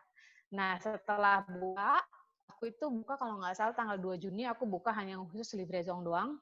Itu yang mesinnya tangting-tangting itu mesin Uber sama Deliveroo. Tangting-tangting. Jadi kita mainannya sama Uber sama Deliveroo. Tapi Uber Deliveroo itu juga nggak gratis. Karena mereka juga ngambil presentasi dari hasil jualan kita kan. Jadi saya sebenarnya nggak pengen sih lewat Uber sama Deliveroo. Tapi hanya itulah satu-satunya jalan yang bisa diambil gitu loh pada saat itu. Nah terus kesininya saya berharap besar pada saat la rentrée scolaire itu bulan September kembali lagi seperti semula. Ternyata enggak. Jadi enggak juga seperti sebelumnya. Berkurang banyak ya, tapi at least masih bisa survive gitu. Sampai sekarang sih gitu. Jadi memang pandemi ini banyak banget dampaknya ke restoran kita sih banyak gitu. Oke. Ini sebentar. Ini pertanyaannya banyak sekali ya. Ternyata mungkin harusnya webinarnya dibikinnya sehari semalam. Kayaknya ini baru pada puas bisa jawab semuanya. Bentar lagi harus servis aku teh. Iya makanya mungkin harus disatukan pertanyaannya. Mungkin buat Teh Karin dulu mungkin yang kan harus servis nih. Yang lain ibu-ibu mungkin lebih santai ya. Mudah-mudahan ya Teh Anita, Teh Desi lebih santai kali ya. Nah untuk Teh Karin ada pertanyaan. Tadi Alfi kalau nggak salah Teh Alfi pertanyaannya mengenai kalau mau bikin food truck apakah izinnya sama begitu ya? Bagaimana Teh Alfi? Iya Teh, ya betul ada pertanyaan mengenai untuk food truck bagaimana. Terus juga untuk penjualan à emporter. Apakah ada peraturan khusus lagi mengenai kemasan dan sebagainya untuk Teh Karin? Untuk food truck ya, kalau untuk food truck ada banyak. Cuman food truck itu gimana ya? Waktu saya ikut formasi gitu, ada ada teman saya 2 yang punya food truck. Tapi food truck itu sebenarnya tantangannya lebih besar. Kenapa? Karena biasanya prefektur mengeluarkan syarat minimal berapa food truck yang sudah tersedia di kota itu. Misalkan kota La Rochelle. Di kota La Rochelle hanya boleh ada let's say 3 food truck. Artinya kalau dia mau bikin food truck lagi, dia harus beroperasi di luar La Rochelle. Nah itu kasusnya teman saya yang ikut formasi sama saya, dia nggak bisa ngetem di La Rochelle istilahnya. Akhirnya harus ngetem di pinggiran La Rochelle. Kalau masalah mungkin yang paling ribet itu sebenarnya kalau bikin restoran itu sebenarnya labo sih, kayak laboratorium. Kalau misalkan kayak Anita, kayak misalkan Desi mau dideklar makanannya itu, kesulitannya bukan kesulitan, mungkin sebenarnya nggak ada yang sulit. Mereka harus punya labo tempat mereka masak sesuai dengan standarisasi Prancis. Maksudnya standarisasi Prancis labo itu nggak bisa menggunakan dapur rumahan. Karena nanti di situ harus ada kayak semprotan anti kebakaran, itu adalah salah satu security-nya. Terus harus dilihat instalasi elektriknya. Terus harus dilihat outnya itu kalau kita masak tuh kan ada asap. Nah, outnya itu harus juga jadi yang paling penting kalau bikin restoran itu ya, atau bahan makanan ya mungkin ya, itu adalah labonya. Labonya itu harus sesuai dengan standar-standarnya orang Prancis gitu.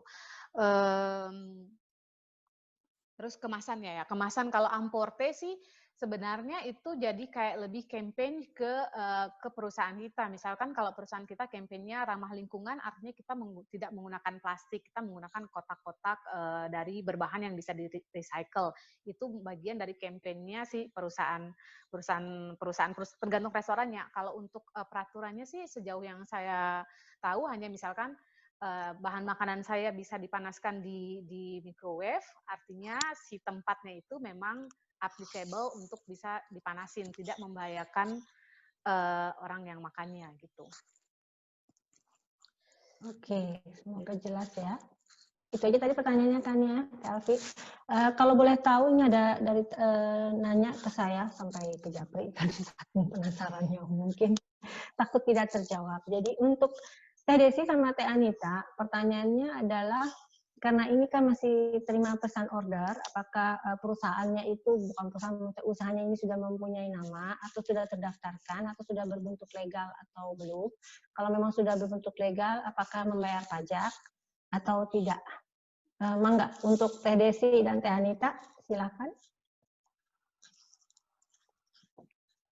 Teh Anita dulu ya Teh ya. Kayaknya.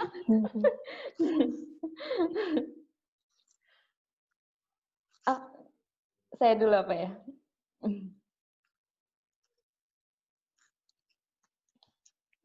Oke, jadi kalau saya Teh, saya kan di sini ada teman orang Portugal ya Teh ya. Teman saya ini dia udah terima orderan cake ulang tahun Teh banyak sekali, dan saya tanya, kamu ngurus perizinan nggak? Aku bilang kayak gitu kan, sebelum saya pengen buka order untuk orang Prancis gitu kan Teh. Karena dia itu setiap minggu selalu ada dan banyak orderan. Terus dia bilang ke saya, itu susah ngurus perizinan, kamu nggak boleh katanya masak di dapur ke ini itu seperti itu kan Teh. Jadi saya nggak buat izin gitu kan Teh. Terus aku bilang, nanti pembayarannya gimana? Cash atau pakai bank? Saya ada yang cash, ada yang pakai bank gitu.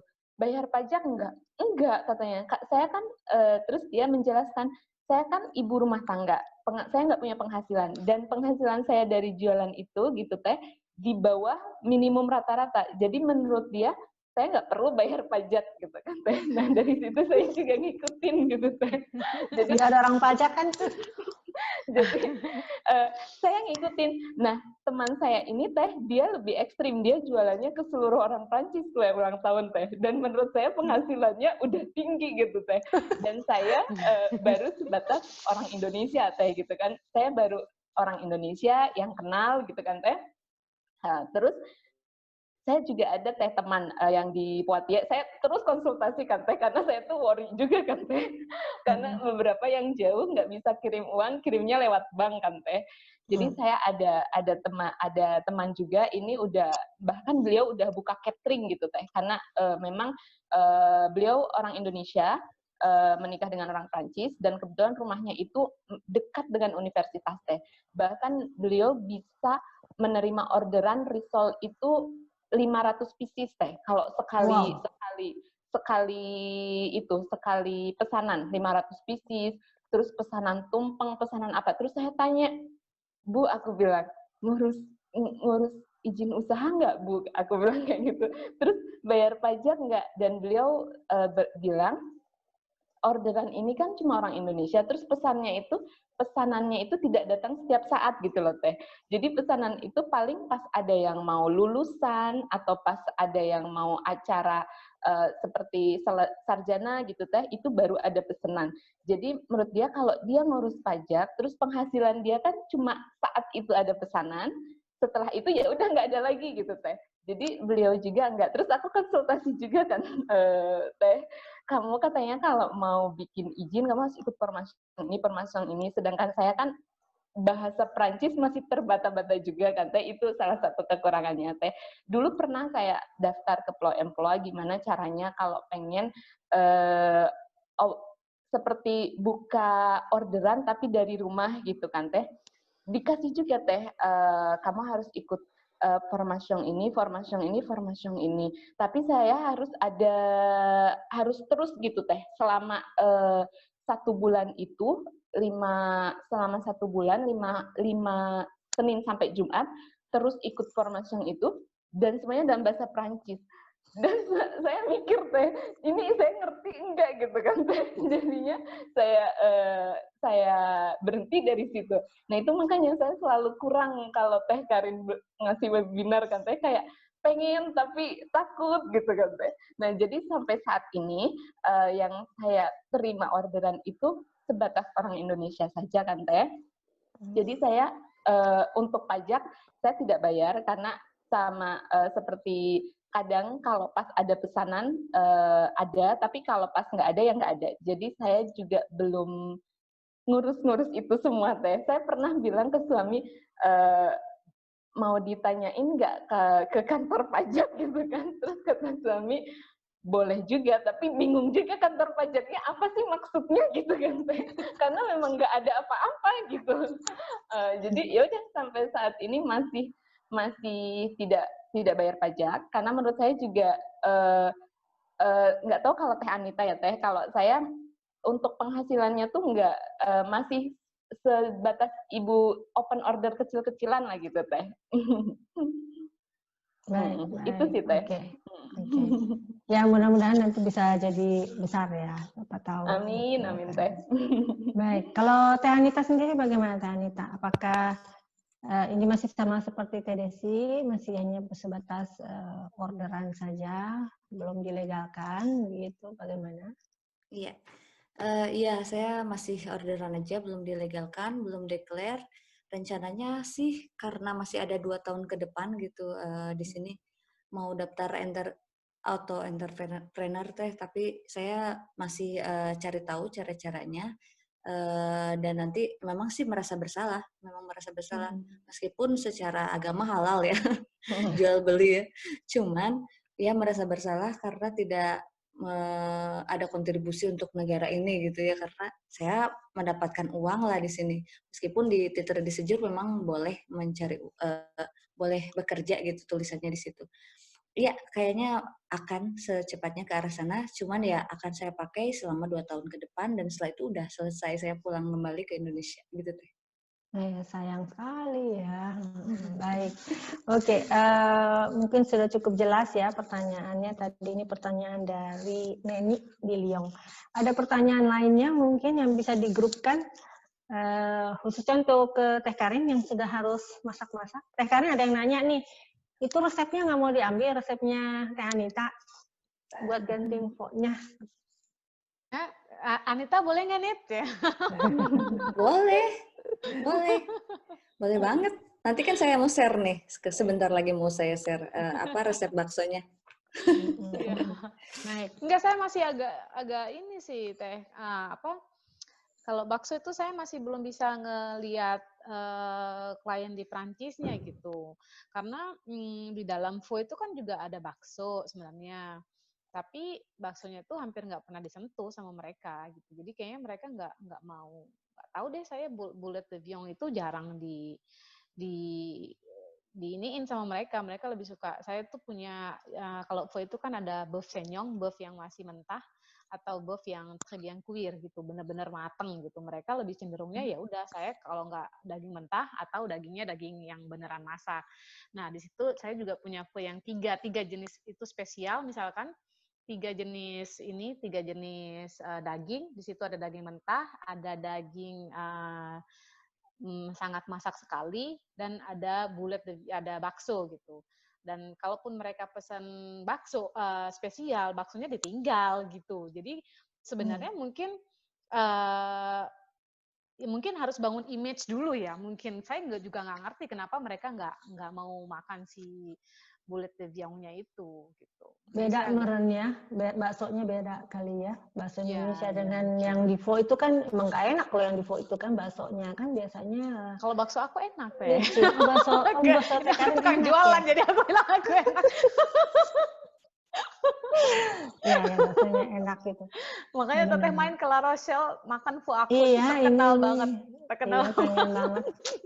Sudah waktunya memang berkeliling Prancis nih kalau sudah pandeminya sudah mulai reda. Iya, benar-benar. Jadi mungkin jadi sebenarnya saya tuh sangat mendukung kalau teman-teman di sini yang ada di sini mau buka restoran Indonesia. Kenapa? Karena semakin banyak restoran Indonesia, makanan Indonesia itu semakin terkenal dan itu bisa menaikkan nama saya juga gitu, restoran saya, karena restoran Indonesia. Misalkan semua orang tahu rendang, nah kalau misalkan semua orang tahu pho gitu, semua orang tahu bobon, tapi nggak semua orang tahu rendang. Nah, semakin banyak restoran Indonesia yang amplonté nih di Prancis, mereka telinganya lebih ini gitu loh dengan menu-menu masakan kita gitu. Jadi saya waktu itu sempat bertanya juga ke KBRI ya, sebenarnya ada berapa sih jumlah restoran Indonesia yang ada di Prancis gitu. Jadi sejauh yang ada di data sama orang Prancis itu hanya 27 restoran itu yang amplonté untuk 37.000 populasi gitu. Which is jauh sangat kurang kan. Nah, ada nih kesempatan teman-teman di sini yang berani, yang kalau mau berani buka gitu restoran. Saya sih dukung banget sih. Gitu. Baik. Oke, mungkin Teh Alfi pertanyaannya mungkin bisa buat yang terakhir kali karena sudah malam juga ya buat yang mungkin ikut di Indonesia. Ini banyak sekali pertanyaan, saya juga bingung jadinya. Yang mana ya yang dipilih ya jadinya? Berhubung saya tidak bisa baca di sini pertanyaannya, sebentar saya coba. Atau mungkin ada mau bertanya langsung ya? Karena aku kasih alamat IG aja, atau Desi, aku sama Anita ngasih alamat IG atau email, nanti kalau ada yang mau ditanyakan. Iya, boleh. Iya betul, tadi soalnya Mbak Karin ada yang minta juga, minta share detailnya, kalau minta informasi lebih lanjut kemana. Mungkin gitu. bisa ditulis atau itunya IG-nya yang bisa ditaruh mungkin. Nah ini Anita, di chat. Untuk Teh Anita, baik. Ini ya Teh Anita IG-nya itu ya? Atau apanya ini? Iya, itu IG-nya Rumah Bakso Paris. Nah, mangga kalau yang mau ikut mungkin. Kalau ada yang mau noong-noong, silahkan. Iya, betul. Mungkin Teh Karin juga bisa naruh IG restorannya. Saya sih suka ngikutin Facebook restorannya. IG-nya kalau pertanyaan orang Indonesia, saya cenderungnya larinya ke IG pribadi aja ya. Maksudnya karena jadi IG pribadi aja, nggak IG restoran. Oh, oke. Mangga, Karin. Nah, jadi sudah ada mungkin banyak yang tadi belum bisa terjawab ya pertanyaannya juga, dan ini para ibu-ibu sudah pada sibuk semuanya. Baik, mungkin saya akan mempersilakan satu orang yang mau bertanya langsung. Satu orang ya, Teh Karin bisa ya, satu orang. Mangga, siapa yang mau bertanya langsung mungkin Teh Alfi bisa milih. Teh Alfi. Ini Teh Kunani. Itu Jojo ya. Dari tadi begini-begini tangannya tah. Mangga, silakan. Mau bertanya. Dibuka mic-nya. Halo, Assalamualaikum. Waalaikumsalam. Ya, saya Jojo dari Bordeaux.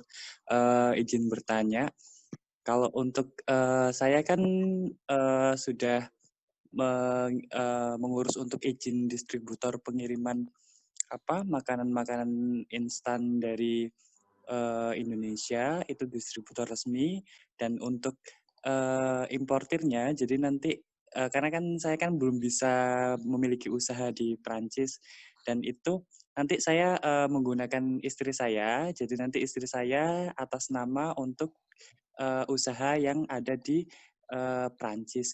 Nah, itu pengurusannya seperti apa ya? Karena kalau Indonesianya itu sudah resmi, tapi yang di sananya kita masih bingung arahnya kemana. Gitu. Mohon pencerahannya, Teh Karin, makasih.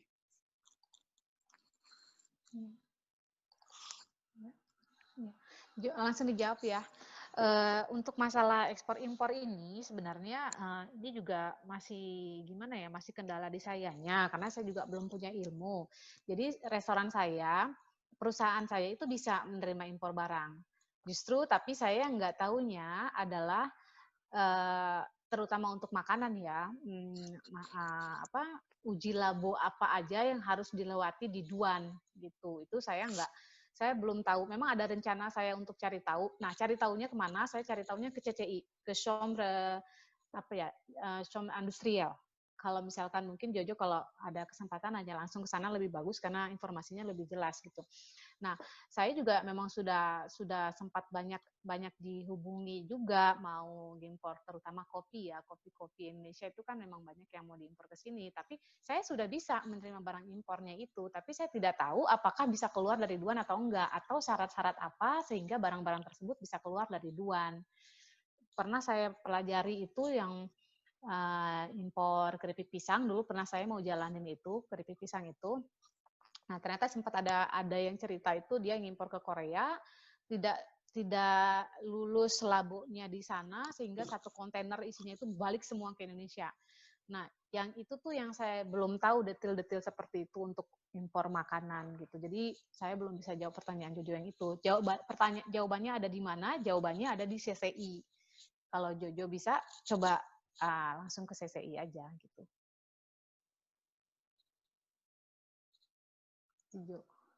Tahu kan ada CCI dan Chambre de Métier, ada dua, CCI sama CCM. Kalau untuk bedanya kan udah tahu ya. Yang saya tahu sih, saya pernah ngobrol sama bagian ekonomi dari KJRI, katanya memang kalau mau membuat atau mau mengekspor suatu barang Indonesia sampai ke Prancis itu memang harus memenuhi syarat-syaratnya ya katanya. Jadi syarat-syarat kualitasnya, syarat-syarat mungkin ada istilahnya sampai isinya pun apa itu harus detail gitu, dan memang semuanya harus lulus dari berbagai macam tes katanya ya, seperti itu kan. Tidak mudah untuk masuk ke Prancis, itu yang saya tahu sih. Jadi harus ada kualitas kontrolnya, itu memang harus jelas ya. Kalau nggak salah gitu ya Teh Karin ya, harus ada kualitas kontrolnya, harus lulus dulu baru bisa masuk ke Prancis. Jadi memang tidak semuanya ya. Soalnya kalau makanan di Prancis ini memang sensitif banget. Jadi waktu saya, tadi sekilas saya nanya ada masalah yang nanya tentang kontrol ya. Saya itu waktu saya bikin restoran sushi itu kan makanan mentah ya semuanya. Itu controller tuh hampir datang setiap 2 bulan sekali. Dikontrol, datang, tiba-tiba berdiri di depan kita itu selama 4 jam. Itu namanya caterer. Jadi controller caterer itu selama 4 jam dia berdiri di depan kita, ngeliatin cara-cara kita cuci tangan apa enggak, pakai sarung tangan apa enggak, kita pisaunya bersih apa enggak, semua kulkas kita itu dibuka, semua kulkas itu ada, apakah ada, semua kulkas itu barang yang udah dibuka kan harus ditanggalin tuh. Itulah higienis, di formasi higienis itu diajarin semua plastik yang sudah dibuka harus ada tanggal kapan dibuka, dan semua harus terlihat kapan expirednya. Jadi itu kontrol. Nah, itu tuh waktu saya mau buka restoran pertama kali saya sangat ditakut-takutin dengan kata-kata itu, tapi akhirnya setelah saya jalanin ya udahlah. Emang kalau kita salah ya salah, tapi kalau kita nggak tahu, kita akan jadi tahu gitu. Jadi emang controller di Prancis mengenai makanan ini benar-benar, saya sushi itu tidak habis buang. Tidak ada yang saya pakai lagi untuk besok. Mau salmon itu harganya mahal, produksi pagi, malam nggak habis, buang. Nggak ada yang saya simpan. Dan tidak boleh diberikan ke pegawai di situ juga. Tidak boleh, misalkan ada satpam, nggak boleh dikasih ke satpam juga. Karena kenapa? Kalau satpamnya kena masuk rumah sakit, saya yang kena. Jadi saya lebih juga menjaga keamanan perusahaan saya juga gitu. Jadi memang tingkat makanan di Prancis ini higienisnya nomor 1 banget sih. Makanya perutnya kan mereka ini ya, nggak rentan kayak kita ya. Kita makanan expire 1 hari 2 hari juga yogurt makan aja. Nggak apa-apa, aman. Kalau di Prancis itu berkaitan dengan makanan bener-bener deh, sangat diperhatiin. Kadang-kadang sedetail yang kita nggak tahu pun, detail yang saya kadang-kadang suka terkaget-kaget aja gitu. Oh, ini juga dikontrol ya? Masuk gitu. Jadi bahkan tuh kertas saya itu bisa banyak, karena setiap hari kulkas itu kan harus harus ditulis berapa suhunya, karena nggak boleh antara lebih dari 5, nggak boleh lebih dari 4, nggak boleh kurang dari 2. Itu untuk la cuisine yang sudah di cuisine. Kalau mentah ada lagi reglementnya. Jadi Karin tuh di sana ada beberapa jenis kulkas, untuk kulkas makanan mentah, kulkas untuk isinya sayur-sayuran, kulkas isinya makanan yang udah cuisinier, dan itu temperaturnya setiap hari harus dicatat. Kalau ada controller itu harus ditunjukin. Kalau kita nggak ada, ya itu avertisement kenanya gitu. Terus barang yang kita terima nih, misalkan aku beli udang kan surgelé ya, beku. Dan pada saat si udang itu tiba di restoran, kita harus cek berapa suhu si udangnya itu. Kalau dia lebih tinggi dari -18, sebenarnya itu udah nggak layak makan. Harusnya kita nggak boleh terima barang itu, kita harus kembalikan. Jadi sedetil itu untuk restoration gitu. Emang nggak bisa main-main juga gitu. Kalau aku beli daging, nggak bisa beli daging di Carrefour, nggak bisa beli daging di boulangerie, itu nggak bisa, karena harus ada agree. Jadi kayak furniser yang sudah di agree sama si kota itu gitu. Jadi pemasok atau distributor ya. Iya, distributornya juga udah ditunjuk, sehingga kalau ada kejadian kesalahan semua kertas-kertas itu saya simpan, bahwa saya menggunakan, misalkan saya ada kertas bekas beli beras misalkan, itu expirednya itu harus disimpan selama 2 tahun, nggak boleh dibuang. Jadi istilahnya banyak nyimpen sampah sih. Jadi kertas-kertas saya beli udang itu ada DLC-nya, DLC itu debt limit consumption itu harus disimpan sampai 2 tahun. Kalau berkas-berkas suhu-suhu kulkas itu disimpan 6 bulan. Tiket-tiket restoran itu saya masih simpan sampai sekarang dari awal saya buka. Emang ya itu jaga-jaga kalau ada controller datang, tapi emang dia akan datang. Restoran saya sudah pernah dikontrol, tapi bukan kontrol higien, saya yang datang kontrol ini security labo. Makanya saya kasih tahu tadi sama teman-teman masalah labo itu gitu. Saya kena di bagian semprotan kebakaran itu nggak dimisajur, karena semprotan itu harus dimisajur setahun sekali.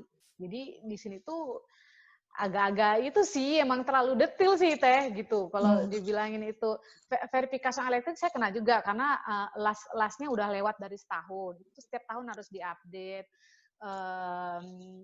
Apalagi ya sorti sekur itu exit sorti sekur itu apa ya? Jalan keluar pintu darurat. Nah, pintu darurat itu harus ada lampunya harus nyala. Terus pokoknya emang kayak gitu. Kalau controller datang dan emang kita harus sudah siap sih. Dan kalau udah menjadi kebiasaan itu nggak berat kok. Udah natural aja kita datang nyatet suhu kulkas itu udah bukan suatu kesulitan. Terlihat aja sulit, sebenarnya sih nggak sulit kalau kita udah menerapkan itu di kebiasaan sehari-hari aja gitu. Baik. Oke, Teh Karin. Oke, mungkin sudah waktunya kita menutup ya webinar ini, walaupun memang sebenarnya sih menarik sekali dan banyak banget ya ilmu yang sebenarnya masih kurang ya Teh Karin ya, masih banyak detail-detail yang harus memang kita lebih tahu lagi. Tadi seperti yang sudah disampaikan Teh Karin, Teh Anita, Teh Desi juga mungkin bisa dikontak langsung kalau mungkin ada pertanyaan. Sebagai penutup saya mau minta satu-satu mungkin buat Teh Karin. Jadi menurut Teh Karin, kiat untuk bisa berbisnis di Prancis itu yang harus dipegang itu apa secara legal ya Teh Karin berarti ya? Apa yang harus dipegang gitu? Kiatnya apa ya? Pertama yang paling penting bisa bahasa Prancis, ikut formation, berani aja maju. Jangan takut, jangan terlalu banyak mendengarkan pendapat orang. Itu sih. Karena kadang pendapat orang itu nggak selamanya bisa mendukung kita. Gitu. Dan kalau mau bertanya, bertanyalah kepada ahlinya. Misalkan bertanya ke Kongtap, langsung tanya ke Kongtap. Tanya ke bank, langsung aja bikin rendezvous sama bank. Kadang-kadang kalau nanya sama teman, sama sana, sama sini, yang ada malah menambah kekhawatiran aja sih. Gitu. Baik Teh Karin, betul ya. Memang harusnya ke ahlinya kita bertanya ya, bukan berdasarkan katanya-katanya gitu ya. Betul sekali. Baik, kalau untuk Teh Anita sendiri bagaimana kiatnya nih sampai baksonya bisa cetar gitu istilahnya nih. Bagaimana Teh Anita? Mungkin ada kiat khusus? Iya, kiat-kiatnya pada saat kita berjualan yang paling utama adalah kita pelayanannya yang paling maksimal. Maksimal dalam arti selalu membuat pelanggan puas gitu. Baik dalam menjawab chat gitu, karena kan orderannya by WA ya, jadi semua yang kirim WA itu jangan dijawab asal-asalan, tapi harus benar-benar kita lagi fokus, kita jawab dengan ramah seperti orang Indonesia pada umumnya kan harus ramah gitu. Itu yang pertama. Yang keduanya pada buat baksonya, saya pikirkan adalah ini bakso buat saya. Jadi karena saya suka bakso, saya akan bikin bakso yang paling enak untuk siapapun itu. Jadi biar mereka pun menikmati sama seperti saya. Seperti itu Teh. Oke. Makasih Teh Anita. Kalau Teh Desi, bagaimana Teh Desi? Kurang lebih sama ya Teh sama Teh Anita. Respon kalau ada yang pesan itu cepat, terus kapannya itu pasti, dan juga kualitas sih Teh, kualitas dari makannya itu, dari orderannya itu. Dari produknya. Okay. Dari produknya. Oke, berarti memang niat, kualitas, pelayanan itu paling penting juga ya Teh Karin ya, dan juga Teh Anita, Teh Desi. Baik. Oke, mungkin sudah bisa kita tutup. Semoga bisa banyak memberikan manfaat. Buat yang masih ingin bertanya, silakan tadi tanya langsung kepada narasumber kami, para wanita hebat ini, Teh Karin, Teh Anita, dan Teh Desi. Mungkin Teh Alfi bisa untuk foto bersama Teh Alfi, karena Teh Alfi ini yang lebih tahu mengenai teknik-teknik moderatornya agak sedikit gaptek. Sama aja. Baik, saya ambil foto, tapi ini udah mohon diaktifkan videonya, mungkin biar bisa kelihatan yang mau ikut foto ya tentunya ya. Ya, itu aja ya, profil picture aja nggak apa-apa. Boleh, boleh. Boleh. Silakan yang mau ikutan. Ayo, ayo. Ada lagi, ada lagi. Bentar, masih bergerak-gerak. Maaf, kameranya bermasalah. Halo. Bentar, masih keluar lagi. Ayo, silakan. Ada lagi? Teh Karin, tadi aku lupa nanya nih, itu masakannya otentik ya Teh Karin ya? Jadi rasanya memang rasa Indonesia ya? Aku dengar rasa Indonesia kan tidak dirubah-ubah ya? Tapi emang nggak pedas gitu. Rasa Indonesia tapi nggak pedas. Mungkin itu ya sebenarnya kuncinya juga salah satunya, kalau boleh saya kasih saran ya, sebenarnya memang harus otentik kali ya, karena memang orang yang mencicipi masakan Indonesia selalu bilangnya, wow masakan Indonesia tuh berbeda ya dengan masakan Asia lainnya, karena secara apa ya, bukan rahasia lagi kalau kita makan di restoran Thailand atau Vietnam rata-rata rasanya sama gitu kan, modelnya tuh sama. Tapi begitu mencicipi masakan Indonesia, mereka langsung bilang rasanya luar biasa berbeda. Nasi goreng aja aku suka dikira ini ricantone ya? Ah bukan, ini bukan ricantone, ini nasi goreng Indonesia. Beda lah ya, lebih gurih itu. Baik. Sudah bisa, Teh Alfi? Sepertinya nggak nambah lagi ya ini ya. Baik, saya ambil fotonya. Oke. 1, 2, 3. Sekali lagi. 1, 2, 3. Bis titik. Sudah? Sudah, baik. Terima kasih semua. Baik, terima kasih buat semuanya. Terima kasih semuanya. Terima kasih banyak. Hatur nuhun Alfi. Terima kasih. Terima kasih. Mohon maaf lahir batin Semuanya. Kayak lebaran. Ini aku mau bilang terima kasih. Kita tutup semuanya, nanti mungkin kalau masih ada yang kurang informasinya saya akan coba nanti tulis lagi di Surat Dunia berikut juga dengan link-linknya dari Teh Karin, Teh Desi, dan Teh Anita, dan juga mungkin foto-fotonya supaya lebih jelas. Saya tutup, para sobat diaspora, sampai bertemu untuk webinar yang lainnya. Semoga semua dalam keadaan sehat walafiat, tetap semangat. Sampai berjumpa kembali. Waalaikumsalam warahmatullahi wabarakatuh. Sehat semuanya ya.